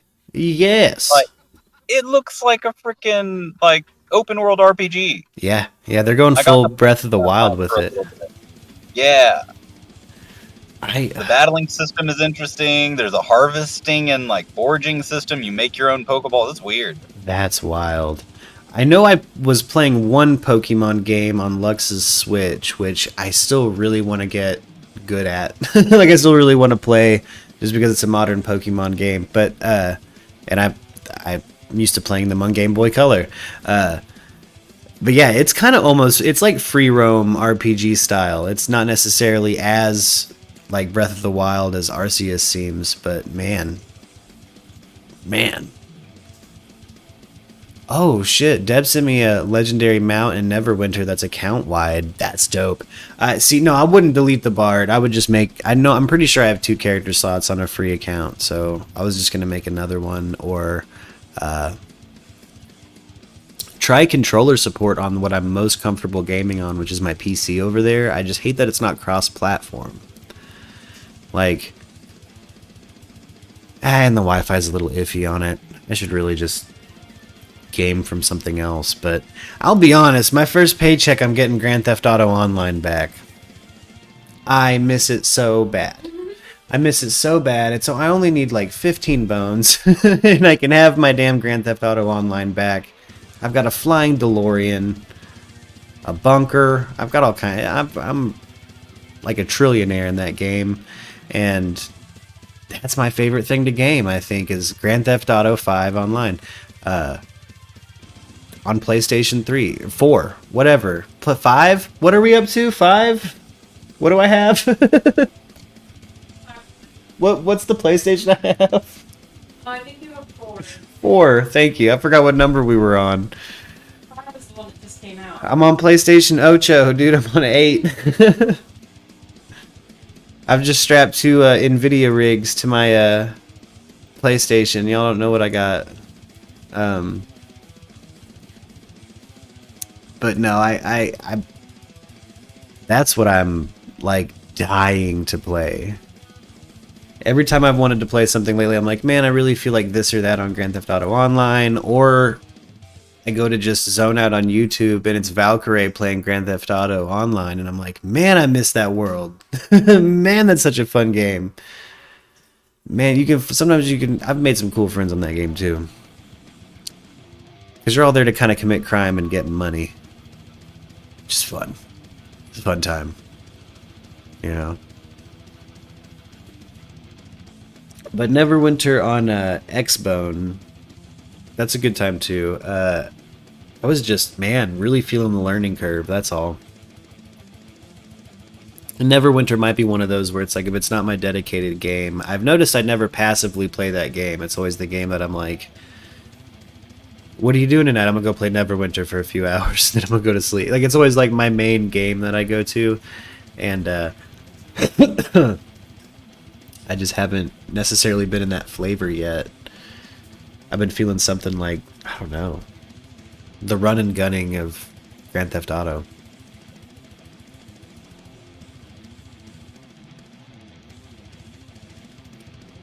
But I desperately want Grand Theft Auto online on Lux and my gaming rig so we can stream us playing it together, because we'll have a good time. That's a good time. Like, just trying to get to the point where you have a flying DeLorean and like all the money. Like, I went on some adventures, dude. There was a kid, Zach, years ago that streamed that nonsense, and he shouldn't have. I was playing with minors. What up, Hazel? But I was exploiting stuff in the game, and like we got into a whole bunch of trouble with Rockstar. They yanked a bunch of our money and suspended me for a period of time from Grand Theft Auto Online. So sometimes if you're rolling with me on PlayStation and we pop into a Grand Theft Auto Online like server, there's some like serious veteran players have a beef with me and they'll come after me. they're like, hey, I remember you. I'm like, oh no. I'm like in an all-white suit and a white flying DeLorean. Like, I couldn't be more obvious. I'm like, oh shit, I gotta hide. Oh, how am I gonna hide? Yeah. Oh, right on, Deb. Oh, Graf is lurking on 2 platforms. Thank you, Graf. Thank you. That's what I like, dude. Y'all are sweet for that kind of stuff, man. That's massive for me when people hook it up, watch me on multiple platforms, smash that like button, stuff like that, dude. It's the best. How you know you're doing a good job? I meant to go earlier in the day today, but man, I just felt so out of it. I'm going to try to start 22:10 p.m. Hazel, wait, what is that? Midnight 10? Was 22. I don't know what that is.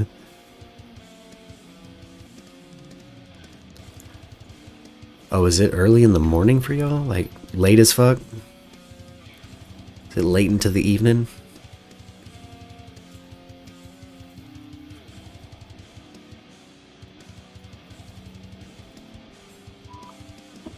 Oh, man.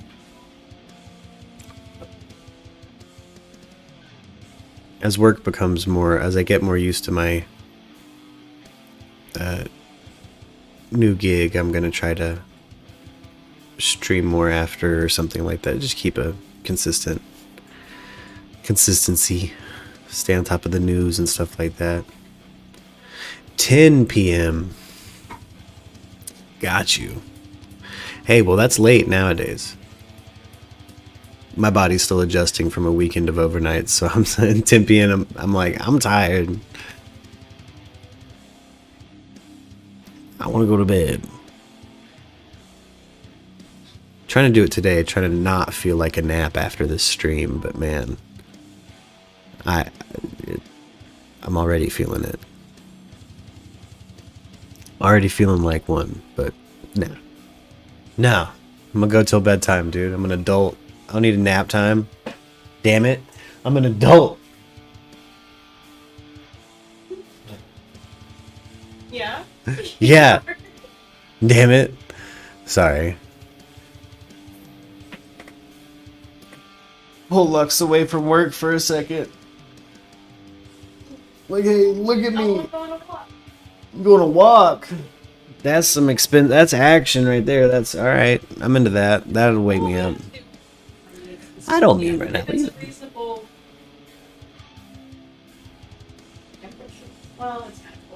Yeah, it is gnarly out. Turns out in the desert, when the sun when the sun is impeded, it's just cold. It's just cold when there's no sun. Like if it's cloudy in any way, it's just cold as piss. Graf is old, he naps often. Yeah, man. Particularly since COVID, I feel like I could still, like, my body's bounced back to its normal hateful self, where it's like after 4 or 5 hours, I'm like, nah, I have the sniffles, man, I have gas, I can't sleep, my dreams are vivid. It's always something.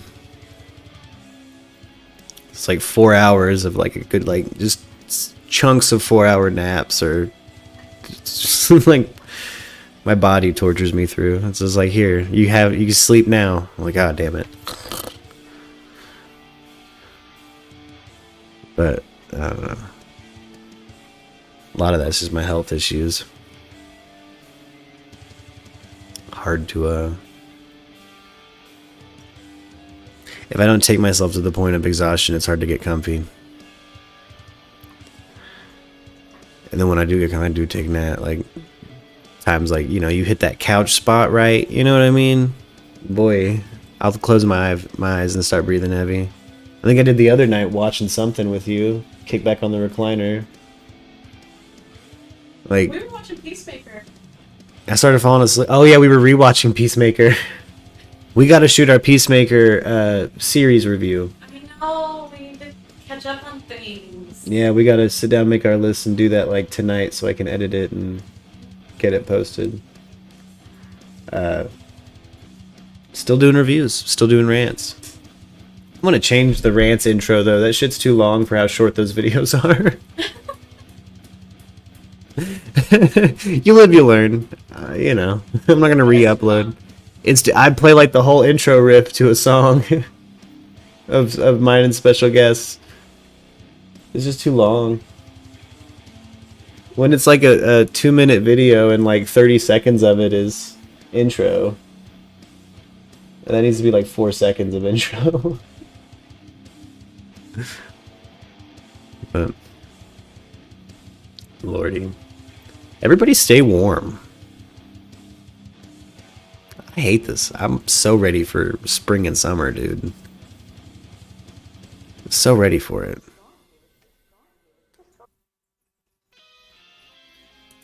Oh hell yeah, it's just playing through special guest tonight's demos.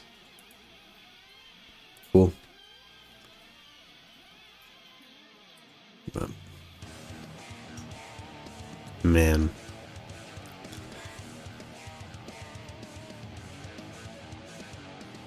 Watching all this Ukraine stuff go down, I won't lie. The part of me that is a gamer is like, man, you got to go conquer the world with Chiefs. So I got to conquer the world with Chiefs some evening, soon.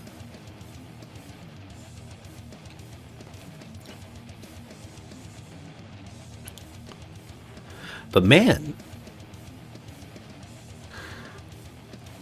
I don't mind a good chunk of our life being committed to making sure concerts happen, right? Like, it's pretty satisfying seeing a concert after working at a venue. That's cool as hell. It's just wild. So be sure to follow me on social media, or, you know, Instagram, Facebook, Twitter. Updates and stuff. Throughout the week, if you don't see a live stream happen, check, you know, if you want to check on your boy, that's where to do it. Send me photos, DM me, say what's up, say you love the show.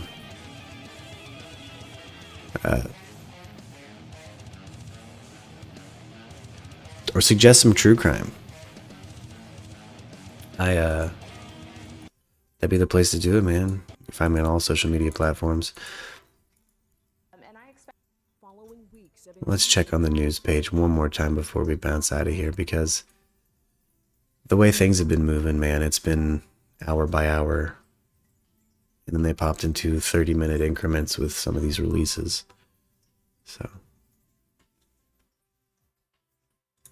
what we got, NBC? Whoa. That it does not cause a danger. Clearly, a firefight Oh, thank you, Debbie. Around that particular piece of Chernobyl. Well, and by worse I mean artillery or even missiles. Well, that would be very worrying. It sounds like it is now in the hands of the Russians, and in a way that's a good thing, because it just needs to be in the hands of somebody, assuming that they know what to do with it and how to ensure that it continues to be safe. We have to assume that. But yeah, it's symbolic more than important, but still strategically tells us something about where the Russians are in the way that you mentioned. Such a good point. Here, we're seeing you live in Moscow now. I've seen you live in Moscow since this invasion began some 16 hours ago. Can you give me a sense of what it's like on the ground? We've seen some anti-war protests there. Mike Memoli referenced that. How significant is that in your view as somebody who well knows this area? Yeah, it's well, they're now saying, according to an NGO, 1,700 arrests in 52 cities across Russia. Now, that sounds like a lot. I guess you could say it's not a lot in a country of almost 150 million people with multiple time zones. But the pictures are impressive, compelling, and maybe sending a message. Certainly the protesters will want to be sending a message. And by the way, any protests in Russia have a certain kind of impact, because everybody knows the work that has been done to crush any opposition, including, of course, Alexei Navalny, who continues to be in a prison in Russia, and actually just before this conflict started was back in court facing a potential extension of his prison sentence of 15 years. So yeah, protests, sending a message to President Putin. Question is President Putin listening? I suspect not. That's right. Keir Simmons, live for us there in Moscow. Keir, thank you very much for being up for us. We're going to keep talking about what's going on with this Ukrainian crisis, but we have news just into us, literally in the last 5 minutes, breaking here at home. And it involves that jury in St. Paul, Minnesota, finding 3 former Minneapolis police officers guilty of violating George Floyd's civil rights. This is a trial we had been watching. Prosecutors have said that Alexander King, Thomas Lane, and Tu Tao, who were all at the scene when former officer Derek Chauvin pressed his knee into Floyd's neck, killing him, chose to do nothing. The defense had said the officers were not trained properly to intervene, claimed they did try to help. I want to bring in now, who is live in St. Paul, Shaq Brewster, here for... The dudes from Ahmaud Arbery's trial were all found guilty of hate crimes federally. Yeah. Yeah. Yeah. They were found guilty of hate crimes. People in the Ahmaud Arbery. If you guys couldn't hear Lux, yeah, no, it's justice is happening this year in a way. I don't like Kim Potter's sentencing. Of deprivation of rights under the color of law. These are federal charges, Hallie, and it's that weird term that you hear, deprivation of rights under the color of law.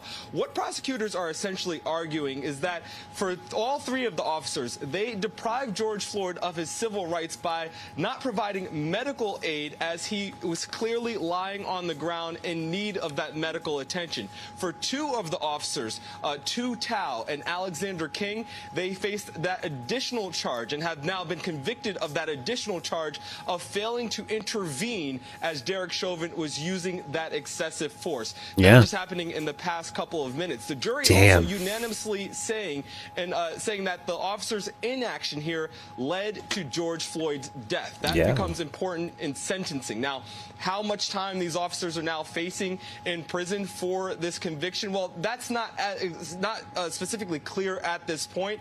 Federal prosecutors say there's a complicated formula that goes into this, but they estimate they'll be facing about 2 to 4 years in prison for this. It's important to note, Hallie, that all 3 of these former officers also are facing state charges for aiding and abetting the murder of George Floyd. So they're not out of the clear just yet. But the big news right now is that a jury of 8 women and 4 men have now convicted all 3 officers who were at the scene as George Floyd was murdered, have convicted them of depriving George Floyd of his civil rights. I think that second trial set to start in June, Shaq. Themes of the case, big picture here, seem to revolve around whether these defendants, now convicted, felt they could speak up to authority and essentially pull in, the bad behavior of colleagues.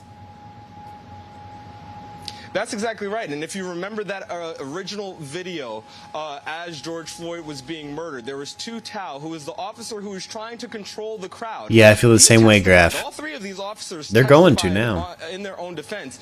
Tu Tao testifying that he was trying to focused his attention on the crowd and wasn't aware of what was happening behind the car, wasn't aware of the medical aid that George Floyd needed. There was Alexander King, who was standing next or kneeling next to Derek Chauvin. He was arguing that Chauvin was his training officer, and he didn't know how, or he trusted Chauvin and didn't realize, he says, that his duty was to intervene. He says, he testified on the stand that Minneapolis Police Department failed him and didn't tell him exactly how to intervene. He was actually at Floyd's legs. And then there was Thomas Lane, and he was one who, if you watch that video or remember the initial trial, he suggested to Chauvin, should we roll him over? And Chauvin said no. Well, he was just facing that one charge of not providing that medical aid. He was saying that he didn't realize how bad George Floyd was until they rolled him over. Clearly, the jury did not believe those accounts, siding with the prosecutors here, who argued that they should have known, that the bystanders knew, and that they failed to honor George Floyd's civil rights by not acting in this situation.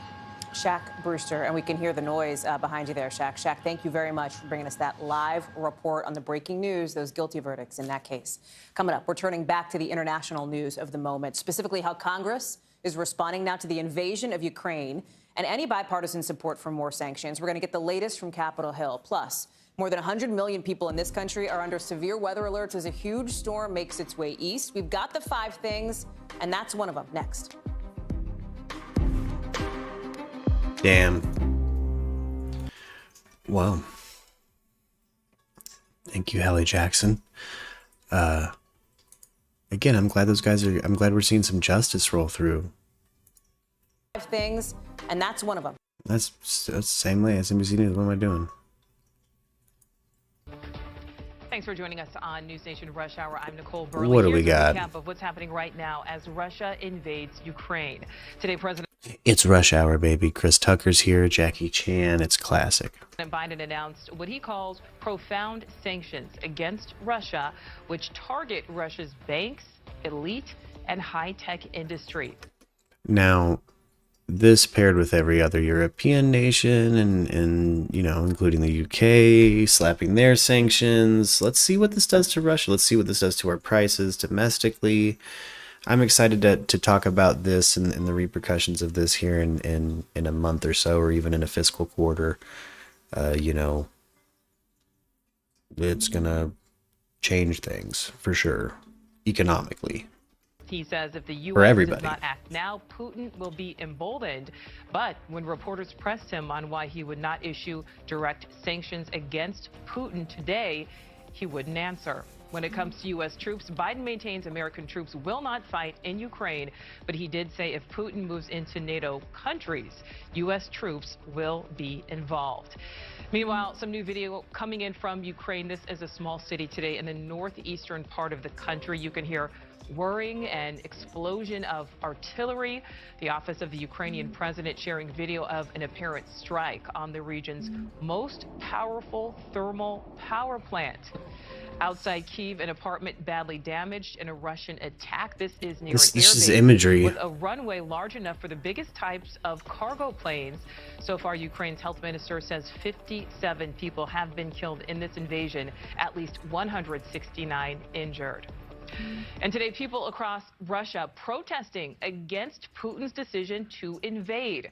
This is video from the capital city of Moscow, just one of 1,700 people arrested, 57 dead. And, you know, again, these are all people who are for the independence, against a war, against bloodshed. Russian cities where people are lining the streets, holding signs and chanting. And so far, at least 1,400 people have been detained. And back here in the U.S., there's a very large Russian population living in America, more than 3 million nationwide, making Russians the second largest ethnic group in the U.S. And New York leads the nation in the number of Russian Americans, with more than 1.5 million residing in the tri-state area. Correspondent Tom Negovin is live in New York City. So, Tom, how is the Russian community there responding to this attack on Ukraine? You know what? They're taking note of something very important, Nicole, and that is that there's basically two conflicts going on here right now. There's a shooting war, obviously, a military campaign, but there's also a campaign of propaganda being waged by the Kremlin that's been going on for weeks now. Most recently, Russia's President Vladimir Putin telling the world that this invasion was all about denazifying Ukraine. That's a quote of his and an absolutely ludicrous statement to make about a Western-backed, democratically elected nation led by a Jewish president who lost family members in the Holocaust. But that's the level of the rhetoric, and it's being spread on TikTok, Telegram, social media, and Russian-backed media interests like RT. It's not new, been going on for weeks, including a hoax that claims an American journalist was killed in Ukraine. Not true. Video and photographs from other wars in other parts of the world actually being repurposed on social media by the Kremlin to talk about alleged acts of Ukrainian aggression that led to this. They're already running a propaganda. They've been running a propaganda campaign with the same infrastructure of social media meddling they used during our elections. Reported that 5 Ukrainian soldiers crossed the border. Disgusting. Russia on 2 Despicable. personnel carriers were killed by Russian troops. Helmet cam video of the alleged incursion was released by Russia.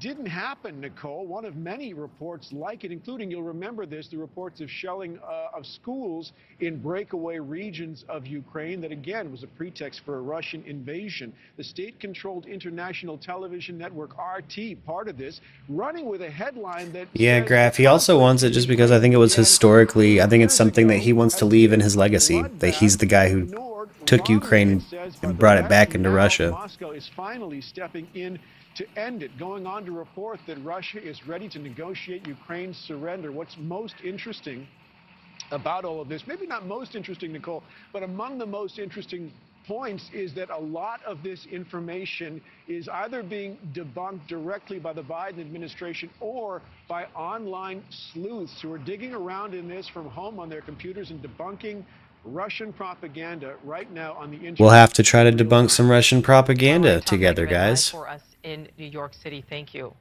Well, as missiles fly across the Ukrainian countryside, that impact being felt on a personal level around the world and, of course, here in the States.